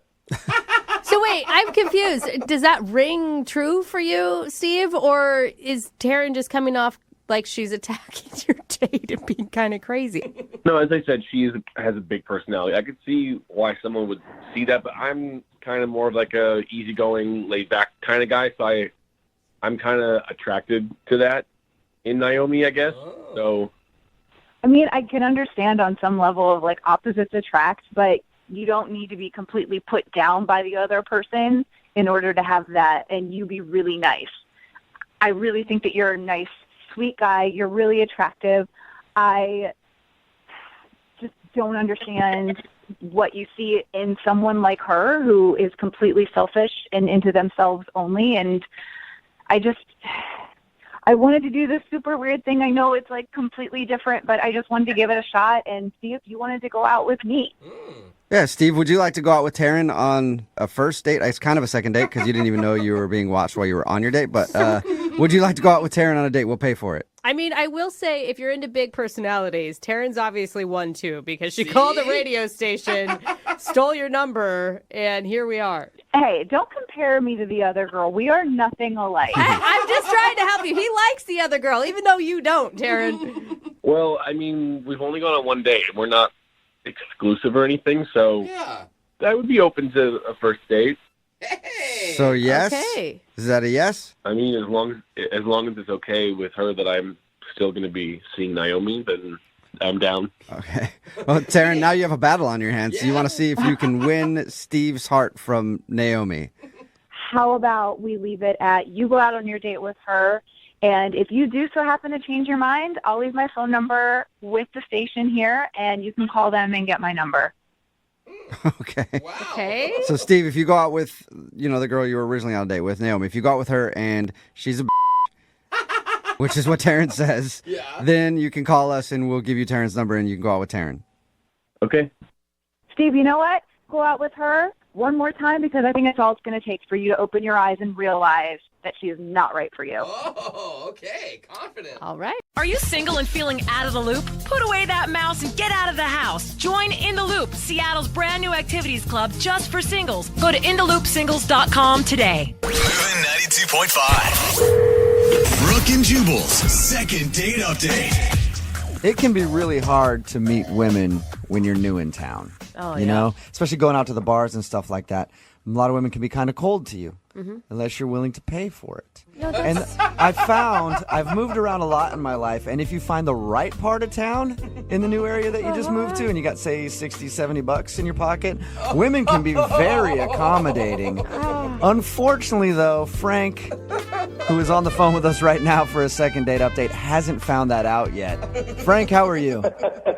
Hey, I'm good, guys. Yeah, I don't think I've found that part of town yet, and I'm hoping not to. So. Yeah, good. I can help you out. Good. You need any recommendations? I can throw them your way. Jubal's like the Yelp of that area. Yeah. No, thank you. I'm good, man. So your email said that you're new in town and you're having trouble meeting ladies, and then you finally met a girl to go out with, and now she's not calling you back. What's her name? Her name's Crystal. Crystal, and since you were having trouble meeting ladies, where did you meet Crystal at? Well, I made a friend at my new job, and they had this friend in mind, and they wanted to set it up. So they did all the work, and it was just me showing up. It was very easy. How many times have you gone out to try to meet people since you've been here?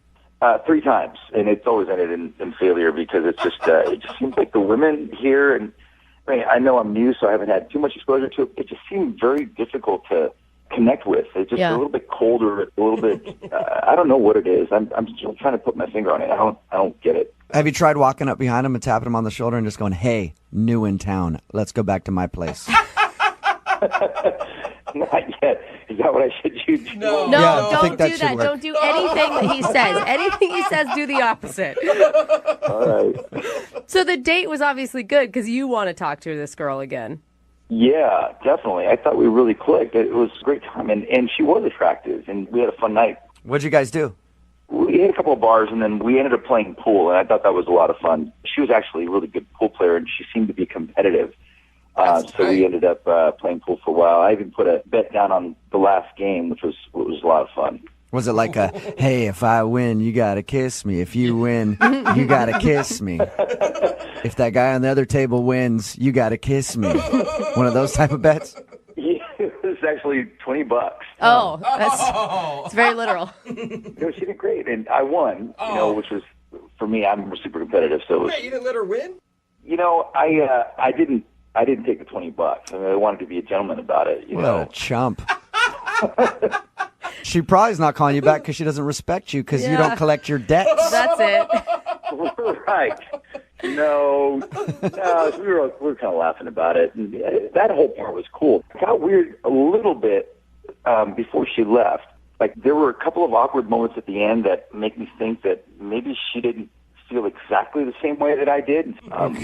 Well, let's get to the awkward part then. What happened that was awkward? We'd been drinking a little bit, so I was feeling pretty good. And she was keeping up with me on the drinks, too. And so as you start feeling good and you feel like you're connecting with somebody, the romantic side of you starts coming out. And I'm thinking, okay, I want to kiss this girl. Mm-hmm. But I just couldn't find that moment. It just felt a little awkward every time I thought about it. So I finally came around and asked her if it'd be okay to kiss her. Okay. And she goes, "I don't kiss guys that ask me if they can kiss me." Oh, that sucks. That's kind of That's funny. always an awkward ask, and usually it ends up like, "Sure, you can kiss me. Thanks for asking. You're such a gentleman." She didn't like it, though. No, but it got worse because then I figure, okay, so my mind's like, I'm trying to go as fast as I can, even though it was a little buzz, right? But I'm thinking, okay, if she doesn't like a guy asking, maybe I should just kiss her now, And so, I'm leaning in for the kiss, and then she pushes me away. She goes, "No, I'm not going to kiss you." So I'm like, okay, I can't ask, and I can't go in for the kiss. I can't be forceful about it. So, what do I do? It's just weird. It was, I don't know. That part was a little awkward. Yeah, you should have probably just held off until the second date after you got turned down once, because once she turns you down and then you're like, "All right, fine, then I'm going to force it on you. What do you think about that?"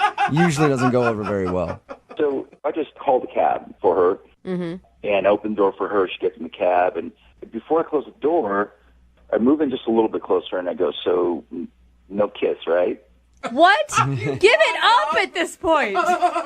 Hey, listen, sometimes you can't stop yourself from feeling that way. You know, it was in my mind, and I just had to try. So you're just harping on the kiss. Yeah.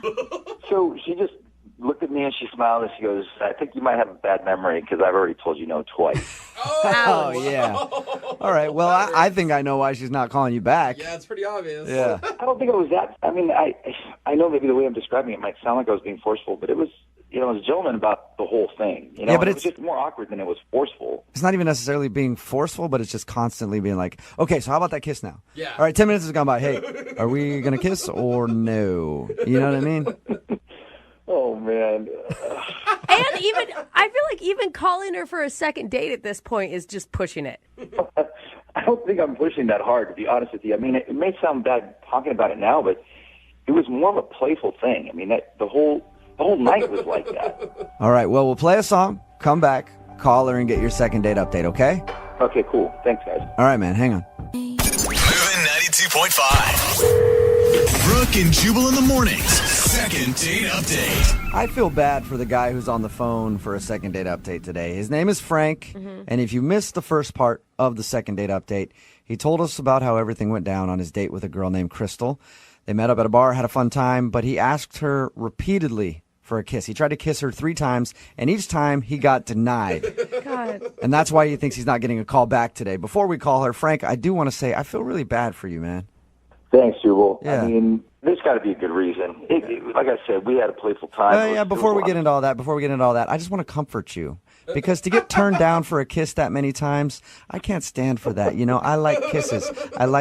And that's why right now, you and I, over the phone, are going to have a little make-out sesh before we make the phone call, okay? You ready to? Yeah, a little kiss over the phone, okay? It's like the welcome committee. Will you kiss me, Frank? Because I'll kiss you right now.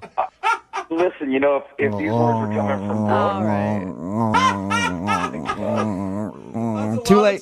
Too late. Brooke on the line. I'm already making out with you, Frank. I feel like... You were a good kisser, Frank. I'm surprised that she didn't want to kiss you. Wow. Yeah. I know. That's what most people say after they kiss me. Just wow. Speechless. Poor Frank. He just moved to town. Welcome to town, Frank. Sorry, dude. He's kind of special. All right, Frank. I'm going to dial the phone number right now. Get her on the phone and see if it was your incessant trying to kiss her that is causing her not to call you back, all right? All right. And Thanks, man. Look how awkward if he she, sounds I now. mean, if she does kiss him on the next date, it'll be like she kissed Jubal too. Hey. You know how that works. You want to kiss real quick before I dial the phone number? One more? No, I'm good, man. Thanks. All right. Okay. Here we go. I'm going to dial the phone number right now.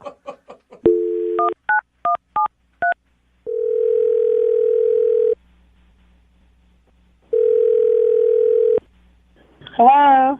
Hi, I was looking for Crystal. Speaking. Who's this? Hey, Crystal, how are you? This is Jubal from Brooke and Jubal in the morning. I'm fine. Who is this again? This is Jubal from Brooke and Jubal in the morning, the radio show. Did I win something? No, you did not win anything, but I do want to talk to you for a second about a date that you recently went on. I'm sorry. Wait, you need to talk to me about a date that I went on? Yeah. We do a segment on our show called The Second Date Update, and somebody recently emailed us about you. Someone emailed you about me. Yes. And so you're calling me to ask me what? Why you're not calling him back. His name is Frank. Do you remember going out with a guy named Frank? Yes, I do. Okay. So Frank told us that he likes you a lot. He told us a little bit about your date and said that he would really like to see you again, but you're not calling him back. Is there a particular reason? Oh, there's a reason. All right. Was it the fact that he tried to kiss you like 1,700 times on your date? That definitely played a part. There was more to it, not just that. You have a few minutes to tell us what the more to it is? I don't mind. I really do have something else I have to do, but he probably should know anyways. If you guys should just pass that to him. Yeah. Pass what to him? The reason. What is the reason? Well, he has a fragrance about him. A fragrance. That's usually not a good cologne type of smell when you word it like that. It's definitely not a cologne, and it's definitely not a good one. Yeah. So is it just body odor? What is it? I don't know what it is, but it is very strong. What do you have is there anything you can compare it to? Oh, absolutely nothing. Nothing. It's probably the strongest thing I have ever smelled in my life. So he smelled weird. That's probably why you turned him down for so many kisses, huh? I didn't even want to be within 100 yards of him. God. Yeah. Why'd you? You know, I got to jump in. This is ridiculous what I'm hearing right now. Wow. Totally ridiculous. Who is this? That is Frank, Crystal. He's actually on the other line listening. Yeah, and I'm not happy. So wait a because minute. I'm You gonna had hear him this. on the phone the whole time, and we're just sitting here? Yeah. I was going to tell you that a little later, but then Frank decided to jump in, so. Great. Here we go. Yeah, I can't believe you're saying that. I don't smell. Okay. So I really don't have a lot of time, really, to talk about this, but I'm just going to say, to be honest with you, maybe you were nervous before. Maybe your deodorant doesn't work. Maybe you need something stronger. I don't know. But when you gave me a high five, you literally almost knocked me out unconscious. Whoa. What? True story. True Yeah, I story. need to help me with this. If It's you're really wondering uncool why, stuff right that now. is definitely the reason you probably should bathe thoroughly before a date. Just saying. I have nothing else to say. It's pretty clear. I thought it was clear that I was like 9,000 cars away from you when you tried to give me a kiss. So I'm really done. You don't sound remorseful. Like, you're not being very nice about approaching his smell, though. Because it's ridiculous. And honestly, I'm not going to sit here on the radio. I'm already blindsided by being on the radio already. And it was very clear that I wasn't really interested after he tried to kiss me 411,000 times and I said no. So, and now since he's putting me in a position, now I have to be firm to let you know, if we're looking for a second date, an 11th date, a 12th date, a 1,000th date, it's the exact same reason. It's no all day long. So there we go. I have to go. Sorry, guys. Thanks for calling. I got to go. Bye. That was direct. It's pretty, blunt and to the point. Yeah. Hey, Frank, I don't think you're getting a second date. Ouch. Has anyone ever commented on your smell before, Frank? Okay, look. I'm going to give it to you guys straight, all right? I'm not like one of those sissy boys that walks around smelling like freaking cucumbers and strawberries, okay? That's not me, and that's just not what I do. You know, I don't shower every day for a reason. It's unhealthy. So if that's what she's referring to... Wait, did you say you don't shower every day? Yeah, I mean, it's scientifically proven that if you shower every day, you're stripping your body because his skin is a protective layer, right? It's not meant to be washed off every day or scrubbed off every day. He's actually right. You know? So, Yeah, We're I've heard obsessed those, in this I've country heard with- those studies, but you know what? I still take like 3 or 4 showers a day because I don't give a shit. I'd rather not smell. You don't smell if you don't shower for 1 or 2 days. Oh, no, you do, Brooke. No, whatever. Believe me, I will shower I work- twice a week. That's plenty. I work with you. Trust me. There have been some occasions where I'm like, whoa, somebody's a little ripe today. It's fine. It's not like I smell. I don't smell like ass. It's just natural musk. It's human pheromones. Smells like a man. There are women that are attracted to my pheromone type. It's been proven. I mean, I know women that gravitate towards me just because of my natural smell. Maybe. It's a Frank smell. It's me. The Frank It's smell. the Frank smell. Oh, the Frank. How often do you shower then? I mean, I feel like I have a calendar, but maybe every 10 to 14 days or so.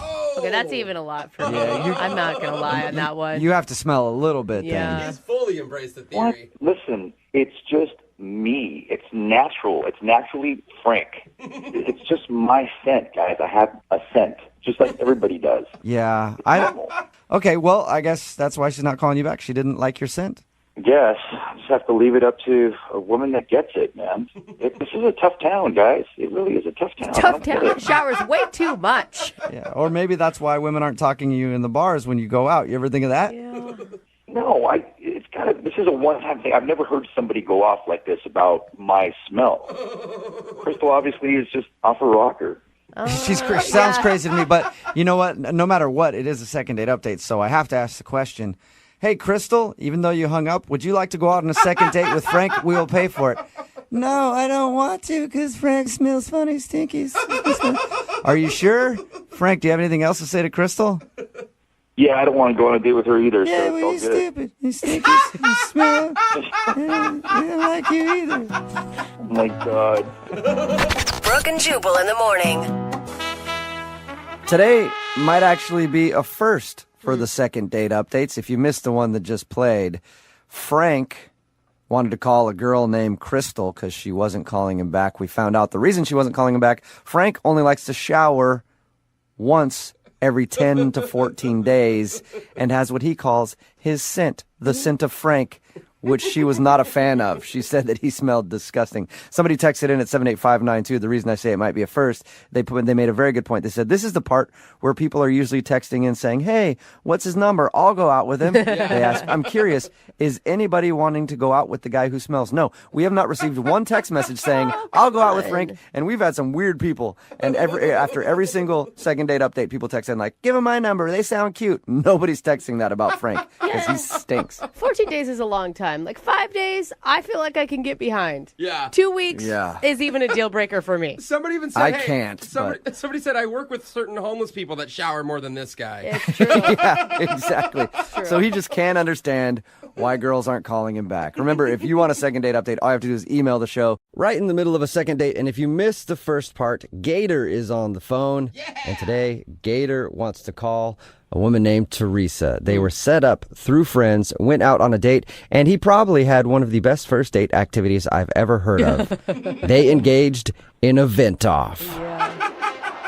That's right. That's where you sit there and you just talk trash about your exes. You take turns going back and forth until one of you has the best, worst ex story ever, and then you win the vent-off. Yay! We never asked Gator, did anybody win the vent-off?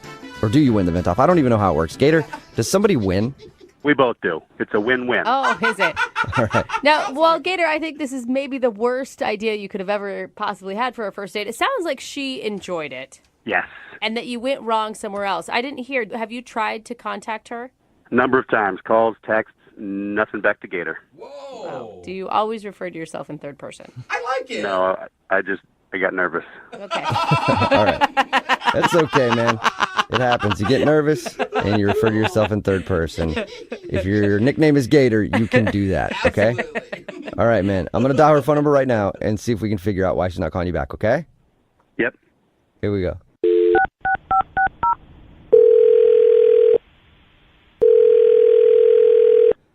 Hello, Hi, can I speak to Teresa? this is she. Hey, Teresa, what's up? How are you? This is Jubal from Brooke and Jubal in the morning. You mean the radio station? Yes, I am the entire radio station. Yeah, I listen to you guys sometimes. What's up? Oh, nice. That's awesome, Teresa. Thank you. Yeah, thanks for listening. If you listen a lot, have you heard the second dates before? I don't know if I have. It's a segment we do on our show where if you go out on a date with somebody and then end up giving them the cold shoulder after that date, they email us to see if we can get you on the phone and find out what happened. Oh, yeah, I think I heard one of these, but it was a while ago. Okay, well, what if I told you that you are now the star of a second date? Ooh. You're kidding, right? No. No, not at all. Yeah, you recently went out with a dude who calls himself Gator. Oh my God. So he wanted you guys to call me? Yep. Have you just been really busy and you haven't been able to get back to him? Yeah. I mean, can you just tell him that?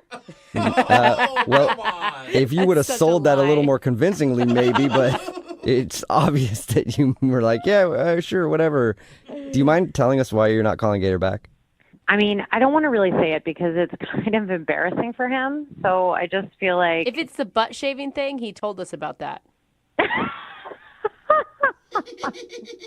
Actually, that was really funny. We had a vent off. I don't know if he told you that, but it was like venting about your exes. Yeah, he did tell us about it, and he did say that he shared with you that he was mad at one of his exes because she wouldn't shave his butt. I know. That's ridiculous.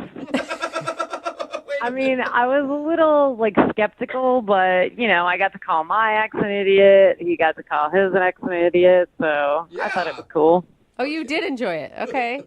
Yeah, I actually did. You should actually try that sometime. It's pretty funny. I do it a couple times a week. I pay like $100 an hour, though, to do it with a therapist. But anyway, probably even more fun on a date.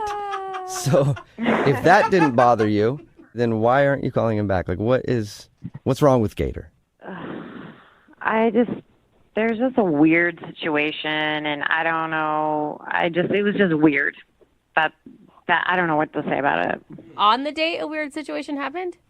So briefly, I go to the ladies' room, and when I come back, there's like a big, or maybe not a big, but a noticeable piece of my food missing. There's like a piece of fish missing from my plate. Whoa, really? Yeah, and so I was just like, did this guy really eat off my plate? And it was just like bugging me.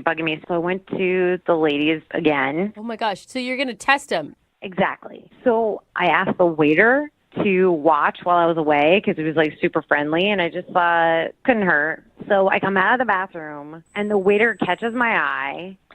I go over there, and he says, yeah, he just took a bite out of your roll. Out of your dinner roll? Yeah, that's weird, right?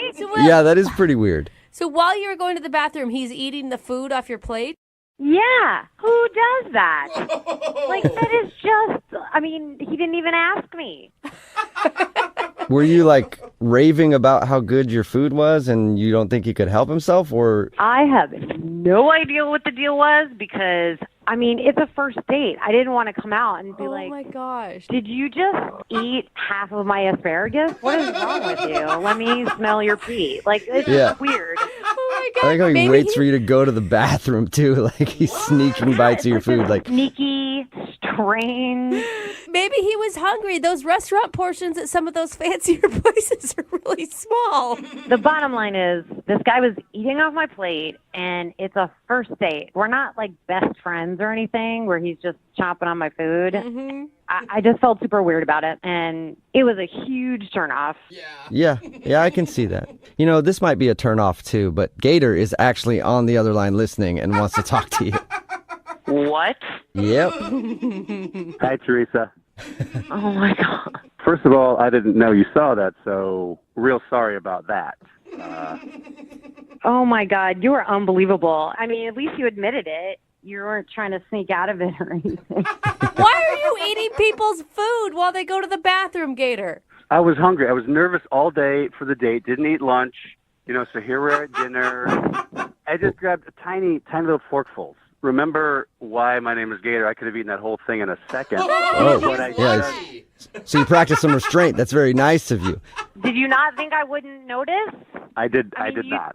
No, I didn't think you would notice. It was tiny little fish forkfuls. Fish gets flaky and spreads out, and you're like, oh, I guess it just fell. Or something. I don't know.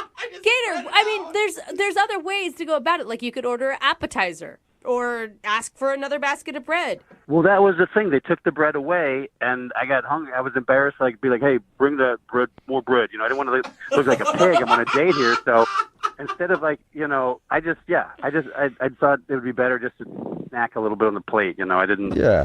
You don't want to look like a pig. You know, you want to just eat off somebody else's plate while they go to the bathroom. That's better. Just tiny amounts. Exactly. Yeah. Tiny bites. Yeah. And I feel bad. This is not what I do, but you know, I did pay for it. So yeah, I mean, in essence, was mine, and you know. I guess you're right. Oh. You were loaning the food to her, I guess. And that's where you lost me. Oh. What? I paid for If anything, you were eating my food because I paid for it. So what? You know, technically, I was giving it to you, and you were eating my fish. So I never thought of it like that. What is wrong with you? That's the only thing wrong with me is I was hungry. I mean, I told you that I didn't eat all day, and if we were dating for a long time, this would be no problem. It would be cute. But just because it's a first date, you get I would agree with that. Well, but also it might be cute if you guys are doing it together and you're not waiting until she goes to the bathroom to steal your food, I guess, but to steal the food off her plate. Okay, that's a good point. At one point, I was thinking maybe, you know, I'll ask her, but, you know, we're in the middle of a vent off, and it would just be in poor taste. That would be in poor taste. I mean, here's the thing, Gator. I've also been hungry on a date before, but do you know what I did afterwards? I went and got myself a burger at a drive-thru on the way home. That's how you solve that problem. There you go. Well, I also did that too because the fish wasn't very big. How much can you eat, sir? Yeah. Well, they call me Gator for a reason. Okay, I can eat a lot. I still look good. I'm not called Little Baby Bird. All right. All right, well, I don't want to ask this question because I don't want to have to buy you food, but Teresa, would you like to go on a second date with Gator? We will pay for it. No, I'm good. Thank you, though. Look, I know you don't want to go on another date with me, but we did have a really good time to vent off. We were laughing, and I shouldn't have eaten off your plate sneakily. I'm sorry. Next time I'll ask if I can have a bite. Will there be a next time, Teresa? I feel like you should give him just one more chance. You had fun. Yeah, Okay, come on. only if he admits that thing when he paid for the food, it was technically his. Yeah. That better have been a joke. I agree with that. That was a joke. Bad joke. Yeah. That's awesome. Yeah, right. Well, we'll pay for it. So the food that you guys eat is technically ours. And I'm going to come over and eat off of both of your plates, okay? That works. Great. That sounds good to me. Yes. Gator is ready to chow down. All right, you guys, we'll get it all set up and send you out on another date. Teresa, thank you very much for your time. Yeah, thank you. You're welcome. She sounds so excited. And Gator, Yep. go get some food now because I'm sure it's been a few minutes. You're probably starving. Actually, I didn't tell you guys this, but I've been eating through this entire phone call. There is one surefire way to get on this show. Have no talent? Well, yeah, but that's like the hosts of the show. Oh, okay. Like us. I'm talking about like callers who want to do a second date or something like that. One surefire way to make sure your email gets through all the channels to get on the air, and that is to sign it the way that this dude did. He signed his email, Eddie, a.k.a. Gator. Oh, no. Any dude that calls himself Gator is always welcome. Eddie, what's up? How you doing? Good. How you guys doing? Good. Sorry, I called you Eddie. I should have called you Gator. My bad. I go by both. Why do you Okay. go by Gator? Eddie, why is that a decision in your life? Because in college, I ate a whole chicken breast and really didn't even chew it. Just kind of gulped it down, like you know how they feed gators the raw chicken, and it was cooked, but it was pretty impressive. Whoa! That's even kind of a dumb story. You ate a chicken breast really fast, and they call you Gator now, and it haunts you for the rest of your life. He's a legend. It doesn't sound like it haunts him. Sounds like Gator digs it. Yeah, well, you do sound proud. All right, Gator. Well, tell us about the girl that you want to call today. Does she have a cool nickname? Not yet. Hopefully someday, because I haven't heard back from her. So Okay, what's her name then? Teresa. Teresa, and when you introduced yourself to Teresa, did you introduce yourself as Eddie or Gator? It was a blind date, so I was introduced as Eddie before I even met her. So that's how that went. Okay. Oh, lame. Yeah. All right, so you were set up through friends. Usually that doesn't go very well, but you actually liked her, it sounds like. Yeah, I had recently got out of a relationship, and a coworker of mine was at a party, and this other gal was saying, "Oh my gosh, my friend who's really cute, recently divorced. Do you know anybody?" He's like, "Yes, I do. Eddie." So we get set up on an actual blind date. No last names, no Facebook, nothing. Oh, Had cool. No idea. What was it like when you guys showed up, I assume, at a restaurant and saw each other for the first time? She was very cute. I was like, I get why this gal has not been in the market for a while. I was very impressed. Gator liked what he saw and wanted to chomp down on that little chickie. Yeah. Gator did. Yeah. That is so gross. right. All of you. Tell us about the date. How did it go, man? It went really well. We were just talking, and, she was recently single and I was, and then I came up with an idea that I called a vent off. And I was like, how about this? I say one bad thing about my ex, then you say one bad thing about your ex, and we get back and forth. And, what? Yeah, just kind of like a ping pong or tennis of anger. Yeah. Eddie, that's a horrible idea. I mean, the last thing you should be talking about, you're both recently single, is your exes, let alone bashing them. Well, it went great, and it ended in a whole bunch of laughter, so she and I had a good time. Yeah. And also, it lets you know about them. Like, if they're like, oh, and he always did this, and I'm like, okay, cool, now I know she doesn't like that. So it turned out, vent off. Okay. I can't believe that turned out okay. Yeah, that's an interesting idea. She didn't seem bothered by it one bit. At the beginning, she was kind of like, well, I don't know. And then I think I started. Then she just absolutely, like, went from first to fourth gear, and she was into it. It was really fun. Okay, so wait, what was the worst thing you said about your ex? One time I got super pissed off that she wouldn't shave me. What? What? Some places you can't reach, and I wanted to be, nice and beach ready for the summer, and she refused. And it's hard. Yeah, that is. Like, would she never shave you, or just one time she didn't shave you and that was it? Well, she didn't want to shave certain parts, which are hard to reach, and you can get nicks. And when you sit on a nick, it's very painful, man. Well, you know what? You're better off. Good thing you got rid of her. Wait, but on your date, did this like launch weird conversations like it just did with us? Oh, yeah. No, I mean, not right away, but then at the end, like, we're just laughing, and she's just like giggling about, like, I can't believe she wouldn't shave your butt. It was a fun, conversation. So. Okay, so if even that didn't shake her, why do you think you're not getting a call back? Good question. I don't know. I mean, the only thing that she went to the bathroom about 3 or 4 times, and I didn't ask. I didn't know if it was, food poisoning, or maybe, a female thing, or maybe she just needed a break from Gator's face. I don't know. That could be it. I'm surprised you didn't ask. I mean, you guys had just shared butt shaving together, so it doesn't seem like anything would be too personal for you. Well, yeah, I mean, when 2 people can share butt shaving on a first date, I mean, that's gold. You don't get better than that. She's tossing that away. I mean, it was really, that's the best standard of first dates. So come on, I don't know. You're absolutely right. When you bond over butt shaving, there's no reason you shouldn't get a call back. All right, we'll play a song, come back, and then call her and get your second date, okay? Gator says thank you. Oh, gosh. Thank you, Gator. Hang on. Moving 92.5. Brooke and Jubal's second date update. The guy on the phone for today's second date update sent us a very short email, and it simply said this: I think I know why I'm not getting a call back. It's because I brought a gun to the date. What? Why would you do that? Hey, Todd, what's up? How are you, man? Hey, guys, how you doing? Good. Thank you for emailing the show. Appreciate it. Now, you want us to do a second date update for you today with a girl named Veronica? Yeah, that's right. Then you didn't say much in your email other than the fact that you brought a gun to the date. Please be talking about your muscle. I did. No, it was a gun. I carry a gun on me, and I mean, I don't think it's a big deal, but I'm thinking that might have played part. Todd, it's a big deal. You're a registered gun owner. You have a permit to carry a gun? Absolutely, yes, sir, I do. Okay, but why? You didn't clarify in your email. I was just like, what do you have it like tucked into the back, and you just like set it out on the table like, yeah, you never know, girl. Right. So you have a permit to carry your gun, and you decided to take it on your date. Why?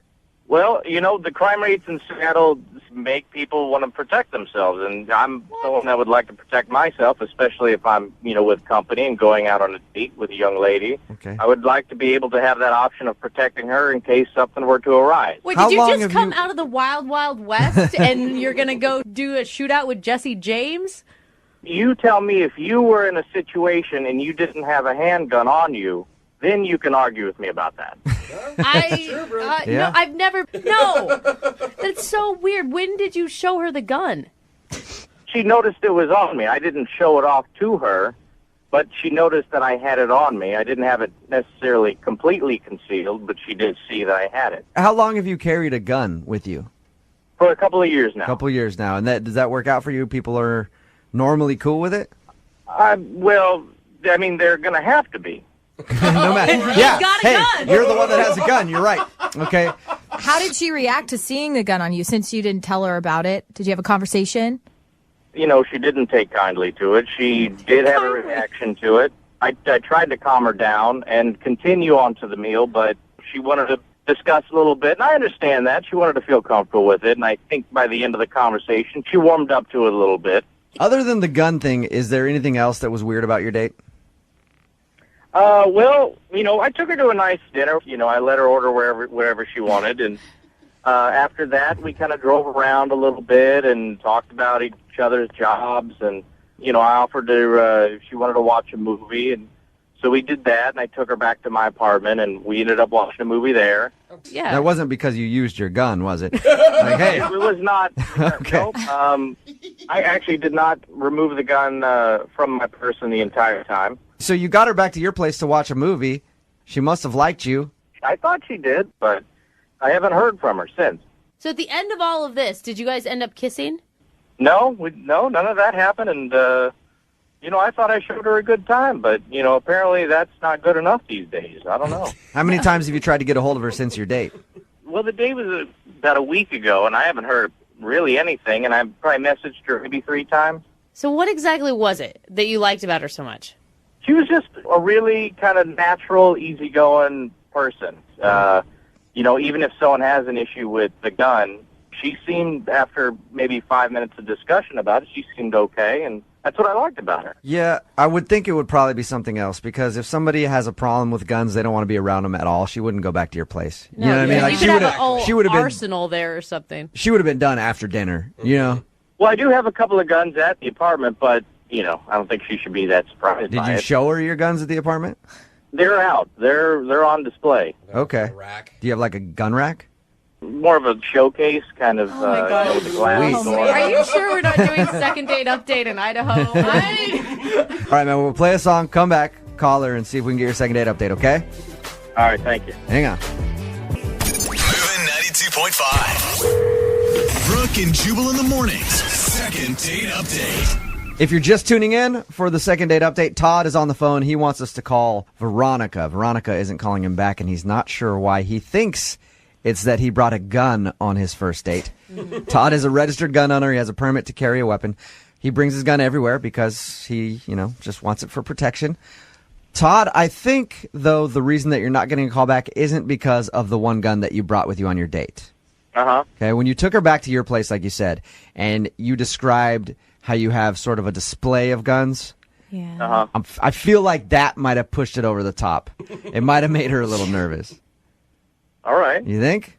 I mean, who knows for sure? I'm curious what she said. And Todd, if she happens to be one of these gun-hating hippies, do you still want a second date? Oh, come on. You still want a second date with her? I think if we can work it out, I'd be interested in that. All right, so you're open to it, okay. Would you be willing to lock up the guns if that was the case? My guns are locked up except the one that I had on me. All right. Oh, okay. I'm going to dial the number now, see if we can get her on the phone and get your second date update, okay? You ready? Sure, thank you. Here we go.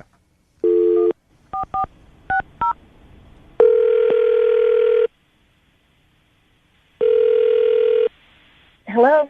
Hi, may I speak to Veronica, please? Who is this? Hi, Veronica. My name is James. I'm calling from the National Rifle Association. Wondering if you would take a survey with us real quick. You're a gun lover, correct? Not really. I guess I'm okay with them. Hey, Veronica. Yeah? This is actually Jubal from Brooke and Jubal in the Morning. Okay. Hi. Have you ever heard our radio show before? I'm sorry, I haven't. Okay. I'll explain to you the reason why I was pretending to be from the National Rifle Association in just a second. But we do a segment on our show called the Second Date Update. Okay. Okay? It's where if you go out on a date with someone and then blow them off, they email us and ask us to give you a call and ask why. Okay. So you recently went out with one of our listeners. His name is Todd. Oh, okay. Okay, now does it make sense why I was joking around about being from the National Rifle Association?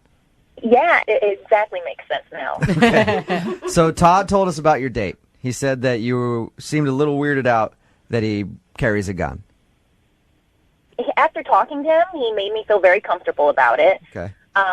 So I wasn't that nervous, but, I mean, it is a little weird to carry a concealed weapon on you So on a first date. Todd talked to us. He said that he really enjoyed your date, and he'd love to see you again, but he feels like the fact that he brought that gun on the date turned you off, and that's why you're not returning any of his phone calls. Is that why you're not calling him back? No, that's not why. Okay, is it anything to do with the guns? No, it actually has nothing to do with guns. Okay, do you mind telling us why then, so we can pass the news along to him? Well, we were watching Titanic, and that's one of my favorite movies. And towards the end, yeah, we were watching Titanic. He put it in, and I was just like, how sweet. He actually likes romance. Really nice, right? And that's like a 4-hour movie, too. Yeah, but it was nice because we were talking in between, and at the end of the movie, after Leonardo dies, he just blatantly asked if I want to f*** him. What? What? That was Are you like? Did he say it like that? Yeah, pretty much. Do you want to What? Really? He had been a gentleman all the way up until this point. He sounds like a gentlemanly dude. Like he sounds like he would not go there. Very formal. And you're not over exaggerating. That's the way he said it to you. That is how he said it. And I just thought it was completely inappropriate, made me feel uncomfortable. And then I started thinking in the back of my mind, all the guns. Yeah. So, Look, we talked to him and asked him about your date. He left that out. He didn't say that he said that at the end of the night. He said, I even asked him, like, what's the last thing you guys said to each other? And he's like, oh, it was just normal. She said goodbye and thought I'd see her again, and that's it. Did you make it obvious that you were upset? no, he has guns. I just was very calm and tried to get out of the apartment and get back to my house. I don't blame you one bit. Hey, That is Veronica? insane. Veronica, hang on one second. Todd, did you actually say... Now, hold on. Veronica, I should let you know that Todd's on the phone with us. He's been listening this whole time. He's on the phone. Hi. I gotta clear that up. First things first. I did say that, but we had some drinks, and I think calling me out on the air like that right now, you guys weren't there. You didn't feel what I felt, and I thought it was an okay thing to maybe say. No, it's his first date, dude. How is that okay to say? There's other ways to say it more romantically, or gestures or movements to go in that direction. I mean, to blatantly come out and say it, I'm not a prostitute. Well, no, I'm not saying you are a prostitute, nor did I offer you money for it, did I? We had some drinks, and I thought we were enjoying each other's company. There was a romantic movie on, and it's obvious when I say things to people. Okay, but do you understand where I'm coming from? Towards the end of the movie, you paused it, looked me in my eye, and said, do you want to Oh, my gosh. I did. I did say that, and I remember that, and, I am sorry if that came across as crude. I did not mean it to be, nor did I... What other way? Yeah. Todd, what other way could that come across? She didn't immediately leave, so I didn't think that it was, it registered. Maybe she was scared. Have you used that line on other women, Todd? And, I'm an honest man. I don't know what else you want me to say about it. You're a straight shooter. Yeah, there it is. I like that about you, Todd. Okay. Hey, Veronica, at this point, I would love to ask you guys if you'll go out on a second date. Oh, God. I will pay for it, Veronica, if you'll go out with Todd again. Unfortunately, it's going to be a no. No? Are you sure? I don't blame you. Yeah, I'm positive. He's a sweet talker. I could have him try to convince you. Sweet talker. All those romantic Well, words. let me just say that if we were to go on a second date, I will be more of a gentleman because, I appreciate what you're telling me now, and, I understand. I think I understand, and I apologize. What you're saying, Todd, is that you're not a player, you just a lot. It's not even that. No, sir, it's not that. I apologize, and I didn't mean to offend you, and if I did not know it at the time, and I would love to take you out again. Veronica, has Todd convinced you to go out with him? I think he's probably a really nice person, and he might need to see somebody to help him with dialogue with women, but I just don't think that this is going to be compatible for me. You're sure about that? I'm positive. All right. Thank you for your time, Veronica. Thank you, guys. Bye. Now that we're done with this, I do have to ask you a question. No. Oh, okay. No, Jubal. Don't do it. Do you want Are you single and feeling out of the loop? Put away that mouse and get out of the house. Join In the Loop, Seattle's brand new activities club just for singles. Go to intheloopsingles.com today. Moving 92.5. Brooke and Jubal's second date update. Anytime I hear stories from friends of mine, usually female, who have had like a worker over on their house, either doing some construction or something, and they end up asking them out, it always trips me out because they never say yes to the guy, but then I think there's the one time where that's actually worked for that dude. And you never hear about it actually working until today and today's second date update. Jane actually agreed to go out with the cable guy who asked her out, who's usually probably going to be one of the creepier people to come to your house. Out of all of them, that's Yeah. who you pick. I'd go with the plumber first. Jane, how are you? Hey guys, I'm good. How are you? Good. So you actually decided to go out with the cable guy, huh? Well, yeah, he was cute. I mean, How does that even happen? He showed up to install my cables, and we got to talking, and he just asked me out, and I was like, just guy is so cute. And he's not like a regular cable guy. Like, he wasn't creepy. He's better than all the other cable guys, isn't he? Yeah, he was. Whoa. What did you guys do on your date? We went out for a drink and we talked about movies. Like, I just saw Guardians of the Galaxy, and he had seen it too. So we like talked about that. Nice. You know, and just like hung out. We told jokes. I'm really nerdy, but I love jokes. And he loves jokes too, as it turns out. Weird. You're one of those rare people that like jokes. Sense of humor is something nobody likes. Strange, Jane. Wow. What? Weird that you two little oddballs would find each other in a world as big as this. Yeah. Are you making fun of me? No, I'm not. A Jane. little. I'm not making fun of you at all. A little bit of a joke. So you guys had drinks, enjoyed some jokes and some movie talk. Anything else happen interesting on your date? You know, usual date stuff. Okay. Like, what's usual date stuff for you? Because, hey, we get a lot of these second date updates, and some people's usual date stuff is like unusual 12 years married stuff.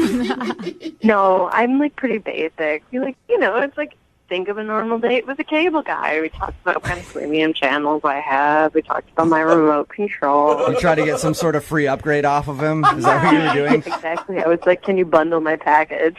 Yeah, I bet you wanted him to bundle your package a little bit. That's obviously why you're calling to do a second date update. So he hasn't. No. So he obviously hasn't called you back since your date. Have you talked to him at all? No. Okay. And we do these things. I ask everybody every single time, is there something weird that could have happened during your date? Did you do something weird? Did you say something that he could have thought was weird? I didn't think it was weird, but when I was talking to your producer ahead of time, he actually did think that one part of my story was strange. Okay. And what part of the story is that? So maybe the only thing that maybe weirded him out a little bit is that I have a happy birthday book. You have a what? It's a happy birthday book. What's a happy birthday book? I have no idea what you're talking about. It's a little book that I keep in my purse, and I write the birthdays of people I like in it so that I can remember them and wish them happy birthday. So you have a book with you at all times with everybody that you feel is close to you. Yeah, I think birthdays are special. And you thought that was weird? I mean, it is kind of, but not bad enough to not to call somebody back. I mean, we'd had a couple drinks, and we were just like being fun and flirty. So I asked him what his birthday was, and he told me. So I wrote it down in my birthday book, and he gave me kind of a weird look. So he seemed kind of weirded out that you pulled out a book and wrote down his birthday after he said it. Yeah, he did. Did you explain to him what you were doing? Or did you ask him his birthday and then creepily take out a book, write it down, and put it away back in your purse? No, I explained. Okay. Do you feel like the birthday book weirded him out? Well, I don't think it's weird because my mom used to do that, which is second nature to me. Like, my mom was a very polite person who wrote people birthday cards, and it's just like how I was raised. Did your mom teach you rules about it, though? Like, you don't kiss on the first date, you don't birthday book on the first date?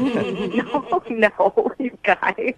That's what I was going to think. The only reason why I think your birthday book would have weirded him out is if he thought that it was all just people that were super, super close to you. Yeah. And then you're already including him in that group of people. Did you explain to him that, hey, I just write down everybody's birthday because I'm a sweetheart and I like to send pictures and cards and things like that? Happy birthday. I don't think I did. Okay. So maybe he's thinking that you might be a little clingy and someone who'd get a little too attached too quick. Yeah. That is a big jump to conclusions for writing down one birthday, though. I mean, come on, especially when you're drinking a little bit. How drunk were you guys? Pretty drunk. Thank you, Brooke. I don't think so. Just saying, like, No, if I go out on a first date with a girl and she's already solidified my name in a book with my birthday next to it, to me, that sounds pretty permanent already. Plus, it's the digital age where all of this information is already readily available online. So it's kind of taking a special effort to physically write it down in a book. Mm-hmm. That's what I like about it, because nobody writes things down anymore, you know? I think it's thoughtful. I think you're nice. All right, well, we'll play a song, come back, call him, and get your second date update, all right? Thanks. All right, hang on. Moving 92.5. Brooke and Jubal in the mornings. Second date update. If you're just tuning in for the second date update, Jane is on the phone with us. She took a risk, a big risk, and went out on a date with the cable guy. Yeah. He actually asked her out while she was working at her house. She agreed to go out with him. From her account, they had a fun time, drinks, talking about a lot of subjects they were both interested in. Including jokes. Including jokes. They're both they both into are jokes. very into jokes, which is weird because most people not into those things. Jane says the one thing, though, that did happen on their date that she thinks might be the reason he's not calling her back is she keeps a birthday book with her, something that none of us in here have ever heard before. It's a little book that she keeps in her purse with everybody's birthday written down in it, people who she thinks is special and important in her life, so that she can send them cards or whatever whenever the birthday comes up. Well, at some point during the date, she took out the birthday book, wrote his birthday down in it, and then closed it and put it back in her purse. And she thinks that maybe he's a little weirded out by that. All right, Jane, are you ready to give Travis a call? Yes. Okay. Anything other than the birthday book that you can think about that might have gone wrong on your date? No, and, I think even the birthday book was harmless. Like, I think it was just like, it was a fun thing, and I hope that he's fun like that. All right, well, I'll dial the phone number right now, see if we can get him on the phone, and then find out why he's not calling you back. Okay.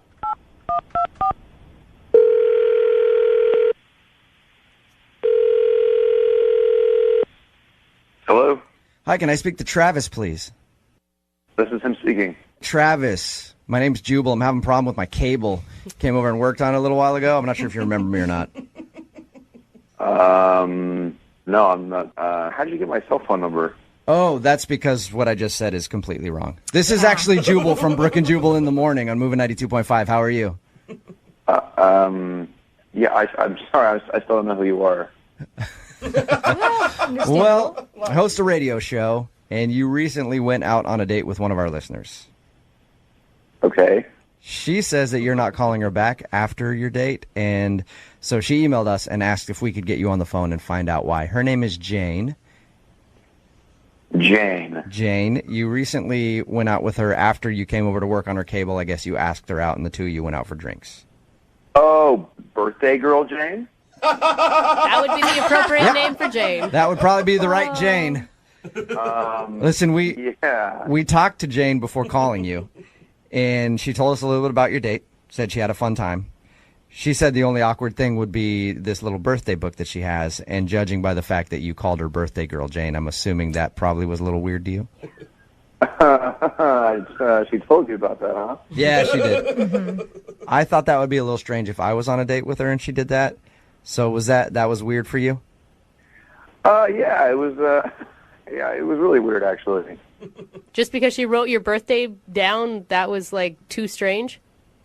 Well, I mean, she kept asking for my birthday, and like I told her, and she closed the book, and she said, "Travis, I will never forget your birthday because you were special." Okay, that's a little But that's kind of sweet. I mean, she's drunk. I mean, was she slurring a little bit? Yeah, Like, that's what I picture, though. I do a picture of the hammered girl just like, I'll never forget your birthday because you're special. You're so special, Travis. Is that how it happened? Well, yeah. I mean, it's a first date. I mean, that's pretty weird saying all this stuff. But anyway, she starts like, she forgets that she had birthdays for her like girlfriends today, so she starts texting them. Oh, no. She was texting her friends that she saw in the birthday book that she has. Yeah, she like makes me grab the phone and sing "Happy Birthday" to one of her friends. Oh, dude! Oh, that sucks. That's kind of funny. No, I would be annoyed with that. Like she put you on the spot and said, "Here's the phone, sing Happy Birthday to my friend Janet" or whatever. Is that what happened? Yeah, it was just kind of annoying because like we're at this bar and I'm singing "Happy Birthday" to one of her friends who I've never met before. Did she seem really drunk at this point? Yes. Okay, because that sounds like hammered activity. Like, it's my birthday book. And you know what we're going to do now this Sunday? We're going to sing happy birthday to everybody. Do you think that maybe she was like just trying to be playful, though, and still flirting with you? At first, it was kind of cute when she was asking me about it, but then she kept asking me, like, if I remember her birthday, like it was a quiz. Oh, no. She kept saying, "Travis, when's my birthday?" I was like, April 19th. I said that a couple times during the night. She was like, "Good job." So you're saying that she has a strange obsession with birthdays? Yeah. Oh, goodness. A little bit. And she kept giving you like a pop quiz that you never wanted to have. Oh, sweet girl. I mean, it was cute. It was cute the first time, but after that, it was really annoying. Yeah. Hey, Travis, when is her birthday? April 19th. Good job.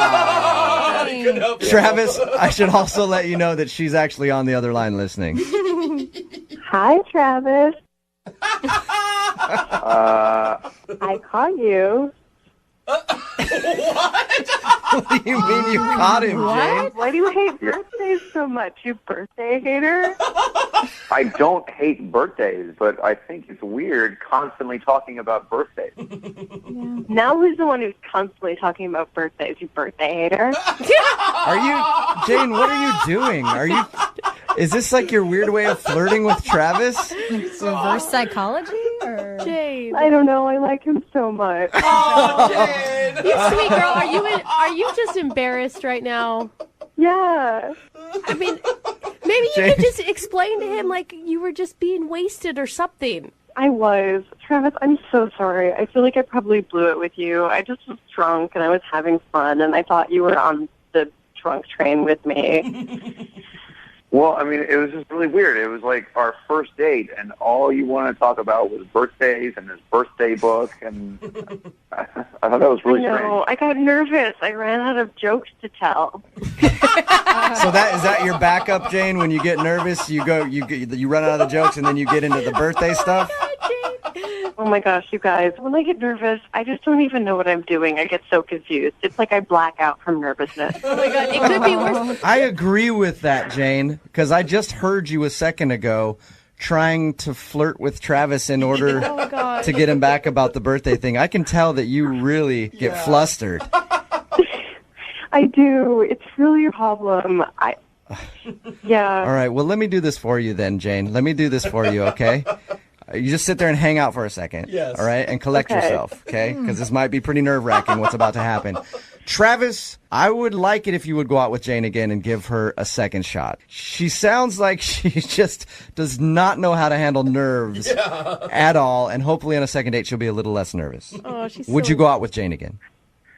I don't know. One more chance. Like, how harmful can it be to go out with her again? The worst thing could happen is you start talking about birthdays again, and then you never have to call her. Just give it one more shot. She sounds like she likes you a lot and was just incredibly nervous on your first date.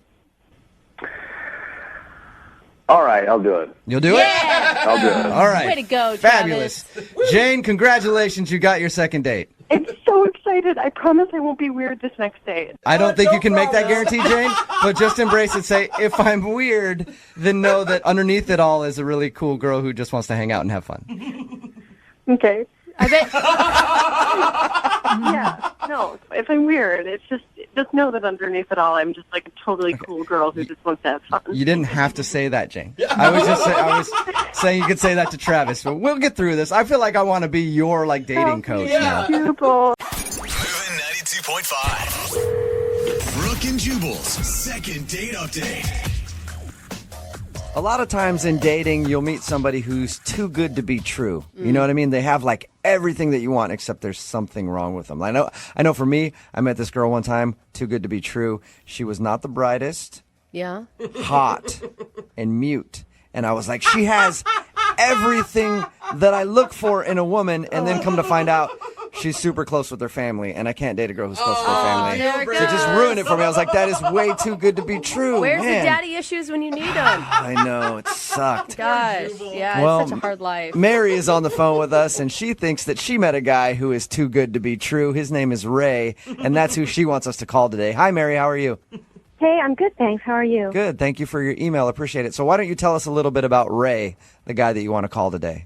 Okay, thanks. I appreciate it. I'm nervous, but I'm glad to, I appreciate it. Okay, so I met him at the gym. I just saw him on an elliptical machine, and I kind of couldn't take my eyes off him, but I had to try hard too, so he didn't notice. And I actually timed my walk to the water fountain in a way as he was wrapping up, Nice move, Mary. So you waited till he was walking to the water fountain, then you jumped on his back and you said, "Hey, my name's Mary." Yeah, I wanted to. Was that the first time you had ever seen him before? Yes. Okay. Yes. I kind of timed it, and my timing was certainly on my side because our eyes just locked, and he said, "Hey," and I said, "Oh, hi," real casual, like I had never noticed him. And we just talked, and it was instant that we had a connection. Joking was really easy, lighthearted, and everything just kind of fell into place. So he suggested we get some sushi the next night, and I said, sure. So your email said that you think that he's too good to be true. Why is that? Oh my God, he is too good to be true. Well, he has a great smile. Like that was the first thing that I noticed. Okay, and I thought, but that's a smile, right? But everything else is in place. He's never been divorced. He doesn't speak badly about women or his mom. He, great job. I'm so used to guys where I have to pay the bill, and I don't mind sharing, but like they're never on top of it financially. And he works in finance. He's stable. Wow. He's a gentleman. He pulls a chair out for me. He's polite. That's it. What kind of guys do you normally go out with, Mary? Musicians and guys who are really interesting, but nothing against musicians. I don't mean that, but they're just like people who are, even if they say they work in finance, they're not stable. They're still living at home, or I don't know. They never have enough money. The way that you described everything about him that's good, though, I just picture you out with like guys who have no job that are just like, chicks, right? Aren't they stupid? Hey, pay the bill. I'm so angry about women right now. Well, maybe you don't know what it's like being a woman, but the thing is, when you start dating guys, like maybe they've been divorced and they've been so hurt that they can't trust women again, or this comes out. And this guy just didn't have any. He's too good. That's what I mean. He's too good to be true. There are no issues. How did the date go? It went great. It was easy again, just talking. Awesome. It just seemed comfortable. And, he leaned towards me and, he complimented my dress and how I looked. And he saw me in the gym. I was sweatier. And, I was dressed up more for a date. And he kissed me on the cheek, which is fine because it's the first date. I don't mind that it's not on the lips. I wouldn't have minded if it was, but I don't mind that it wasn't. But it's 5 days later, and there's nothing. And I know he mentioned, I think he did say he was dating other people right now. So something came up, and he's such a perfect guy that, of course, I know he's going to be dating other guys. We're not in a relationship. I get it. I'm saying, don't worry. Oh my gosh, you are a lot right now. Yeah, you can slow down a little bit. Whoa.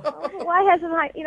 I just thought it worked so well. I thought maybe by the third day I get a text about getting together another week, And I apologize if I didn't hear this. You said a lot of words very quickly, and I may have missed it. How long has it been since you heard from this guy?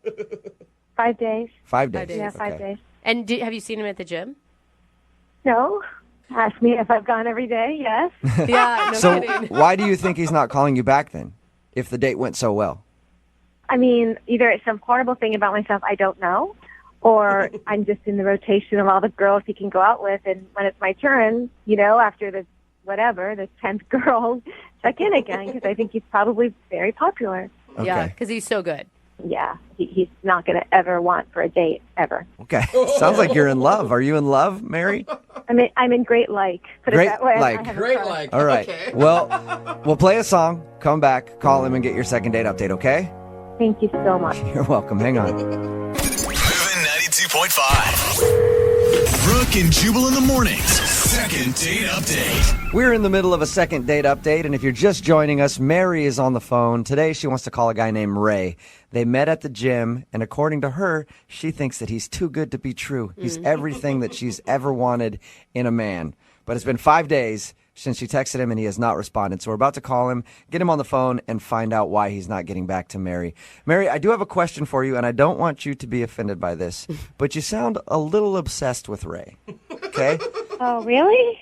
It's not necessarily a bad thing. I just want to know, like, on a scale of you want to wear his shirt to sleep at night so you can get his scent to I want to wear his skin every day for the rest of my life. Where do you fall in between that scale on obsession? In the middle. In the middle. Okay, good. That's okay. He's a great guy. You don't find him very often. I'm going to tell you the truth. I think it's perfectly fine to be excited about this guy. Huge crush. I know. And I assume you've done extensive Google searching on him as well. As much as possible. We have to do that today. It's normal. You didn't find anything weird, though, right? No, nothing. Of course not. He's the perfect man. She Googled his name and a picture of James Bond showed up. That's how perfect of a man he is. All right, well, I'm about to dial the phone number and get him on the phone and find out why he's not responding to you, okay? Oh, God, thank you. I'm so nervous, but thank you. Okay. Well, just relax. Appreciate your help. We'll get him on the phone. We'll do this for you. So cute. Awesome. Thank you so much. We're sorry. Obviously, he's not perfect. Oh, my gosh, did he disconnect his number because I texted him? No, I don't. I think I probably dialed the wrong number. Let me try again, okay? Oh my God. Okay. I hope that he didn't like cancel his phone because of you texting him. That doesn't make sense, does it? No, it doesn't. I think you're okay. Let me just. It's probably my fault. I misdial numbers all the time. I hope.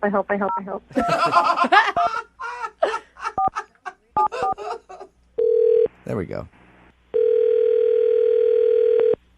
Hello? Hey, I was looking for Ray.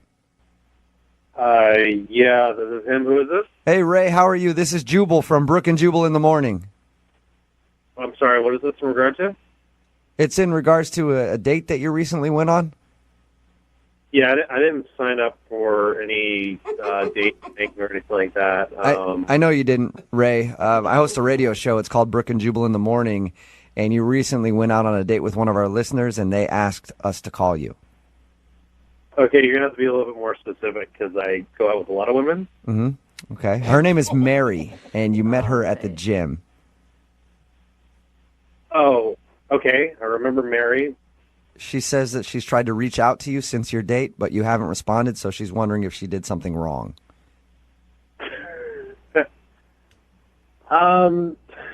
I know it's a weird phone call. It's a segment that we do on our show called the Second Date Update. If you don't call somebody back after a date and they have a question as to why, they'll email us so we can get you on the phone and ask. So we're asking on Mary's behalf if she did something wrong on your date. I mean, Mary's a nice girl and everything. I just, when you like meet somebody and you just feel like you're out of their league a little bit. I know exactly what you're talking about, Ray. It happens to me all the time. Ouch. So are you saying you don't feel like Mary's in your league or playing on your level? Yeah, I mean, essentially, it was the way, she was looking at me and the way she was talking to me. I felt like I was doing her a favor by going out with her. Whoa, dude. Did you feel that's this a lot way? to say. Did you feel this way before you went out with her, or this happened like you realized that while you were out with her? We were at the gym. I got like this kind of desperate feel, and I was like, she's one of those girls I know I can sleep with if we went out again. So it's like, Why do you think that you can sleep with her? Because she was excited to go out with you? well, I mean, I don't really have a hard time finding women. Usually they just kind of come to me, and if the schedule permits, then Okay. hang out. So would you qualify your date with Mary as a pity date? Yeah, I feel like that's a little harsh. I mean, sometimes you just gotta slum it. You know what I mean? You gotta slum You it. just said that? Isn't that worse? Every once in a while, you gotta give back to charities. Dude, come on. Why would you even go out with her to begin with? I mean, I don't think you're doing someone a favor by considering them less than you. I'm sorry. I'm really trying not to be mean. That's not what I'm trying to do. It's just that I'm being honest. I feel like kind of doing her a favor, and I thought, why not? I got nothing else to do. I might as well. And, Okay. All right. I appreciate your honesty a lot, Ray. Really? Yeah, I mean, it's hard to find people that'll just be blunt about that kind of stuff. Normally, people always are like, well, I don't know. We just didn't have good chemistry. I think you're an egomaniac who's completely rude. I mean, if you're Jennifer Lawrence, you're not going to go out with some guy that manages a Subway. Like, that's not going to happen. Like, you're going to find someone that's on equal footing with you. And I felt like she's a few steps below me. Okay. Like I said, thanks for your honesty, man. I also have to be honest with you now and let you know that Mary is actually on the phone listening to this. She is? Yeah. Hi, I'm here. Hi. Hi. I mean, hi. Listen, Mary, I'm not trying to be mean to you or anything. I know. I understand completely. You know what? I mean, I get it. Mary. And as smart as you, and you are a rare catch, and you just know it. Mary, did you hear what he was just saying about you? Did you hear what he was just saying about you? But I don't mind because I can try to be better. I'd rather know, and then I have a goal. I'd rather know that, and then I could try to be better. No, Mary, you love yourself for who you are, and you have some self-confidence and some self-worth. No, I know about loving myself for who I am right now, but we can still always want to improve and hope to improve. And otherwise, what's the point? If we're not going to try to get better. But what did he I say worked that was out. constructive? He just slammed you. I didn't take it that way. I mean, he's kind of right. He has high standards, and like I said, I told you guys, he's an amazing guy. He's rare, and Ray, it was an honor just to to have dinner with you. If you guys talk to him more, you'll figure it out, like I did. Mary, I appreciate that you want to be able to work up to eventually being in my league. And to be fair, I feel like with a little bit of work, I think that, you could be there. No. There's a few things I definitely noticed on our date that, you could improve on. Like, I noticed that you were kind of going for some more fatty, calorically dense food when we were out on a date. And I feel like, if we get away from that kind of stuff, it can really help you. Oh, you narcissistic. You mean, okay. I can work on that because it puts me in the level you're in, then it would be my honor to try to do that. No, Mary, are you serious? No, don't do what? But he's right. I don't mind. It's like a parent that loves you and wants you to be your best. I acknowledge the good things you have.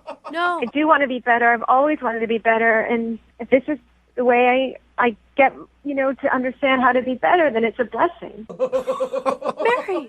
Mary, you're walking into like a controlling, narcissistic, egomaniac. I have to say something. You guys have been nice to me, but enough's enough. You shouldn't talk about him this way. I know who he is. I met him. You're maybe just jealous. Please stop being so rude to him, or I'm going to have to get off the phone. Mary, I'm sorry we're being rude to Ray. Ray, do you feel like we're being rude to you? You were being very rude to to him. Fair, yeah, I feel like there's some unfair, jabs being made at me because all I'm trying to do is just make Mary become the really pretty person I know that she can my become. God. Mary, I want to shake you. What are you doing? Well, in that case... I know what I'm doing. I'm an adult, and I don't think it's very respectful what you guys are doing. Hey, Mary, it's true. You're an adult. You can make your own decisions. And if you feel like Ray is right and you were out of his league and apparently you want to work on getting into his league, I'll ask the question. Would you guys like to go on a second date? Ray, we will pay for you to go on a second date with Mary if you will accept. I mean, yeah, but I can't promise there'll be another date. After that, okay. Mary, are you willing to give it another try? I mean, I hope we have another date, but I think it's just great to have an opportunity to try again. So, yeah. All right. Audition. Well, congratulations, you guys. So sick. We're sending you out on a second date. Ray, I have to tell you, thank you for giving me another chance. I will not let you down. I promise you. I promise I will not let you down. You're welcome. Okay, Think about thank you. how every butterfly starts out in a caterpillar. Brooke and Jubal in the morning. Text in at 78592 that simply says, what the F just happened? It's Brooke and Jubal in the morning. Talking, of course, about the second date update. And this is probably the first second date update we've done where I'm not a fan of either of these people. Yeah, honestly. that's a good point. Mary is the girl from the second date update. She wanted us to call this guy named Ray.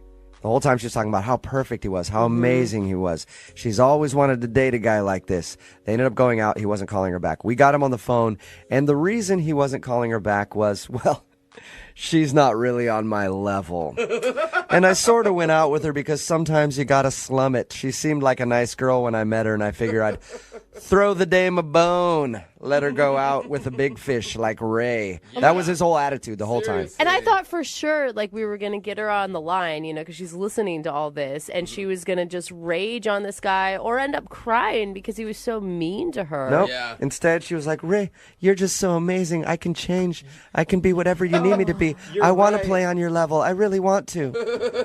It is so sad. I just want to, like, that girl, I just wish there was, like, an injection of self-confidence that you could take, like a shot, and I would give that to her. Yeah. She definitely needs to shower in some Old Spice swagger. Although I did see a text message that came in and says this is totally going to turn on Ray because she's going to end up, like, falling in love with him, stalking him, and then eventually, like, making a skin doll out of him. Yeah, seriously. Here's a clip in case you missed it. Mary, you're walking into, like, a controlling, narcissistic, egomaniac. I have to say something. You guys have been nice to me, but enough's enough. You shouldn't talk about him this way. I know who he is. I met him.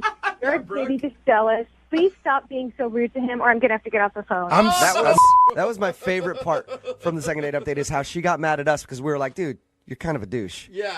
And she's like, stop talking about him like that. He's amazing.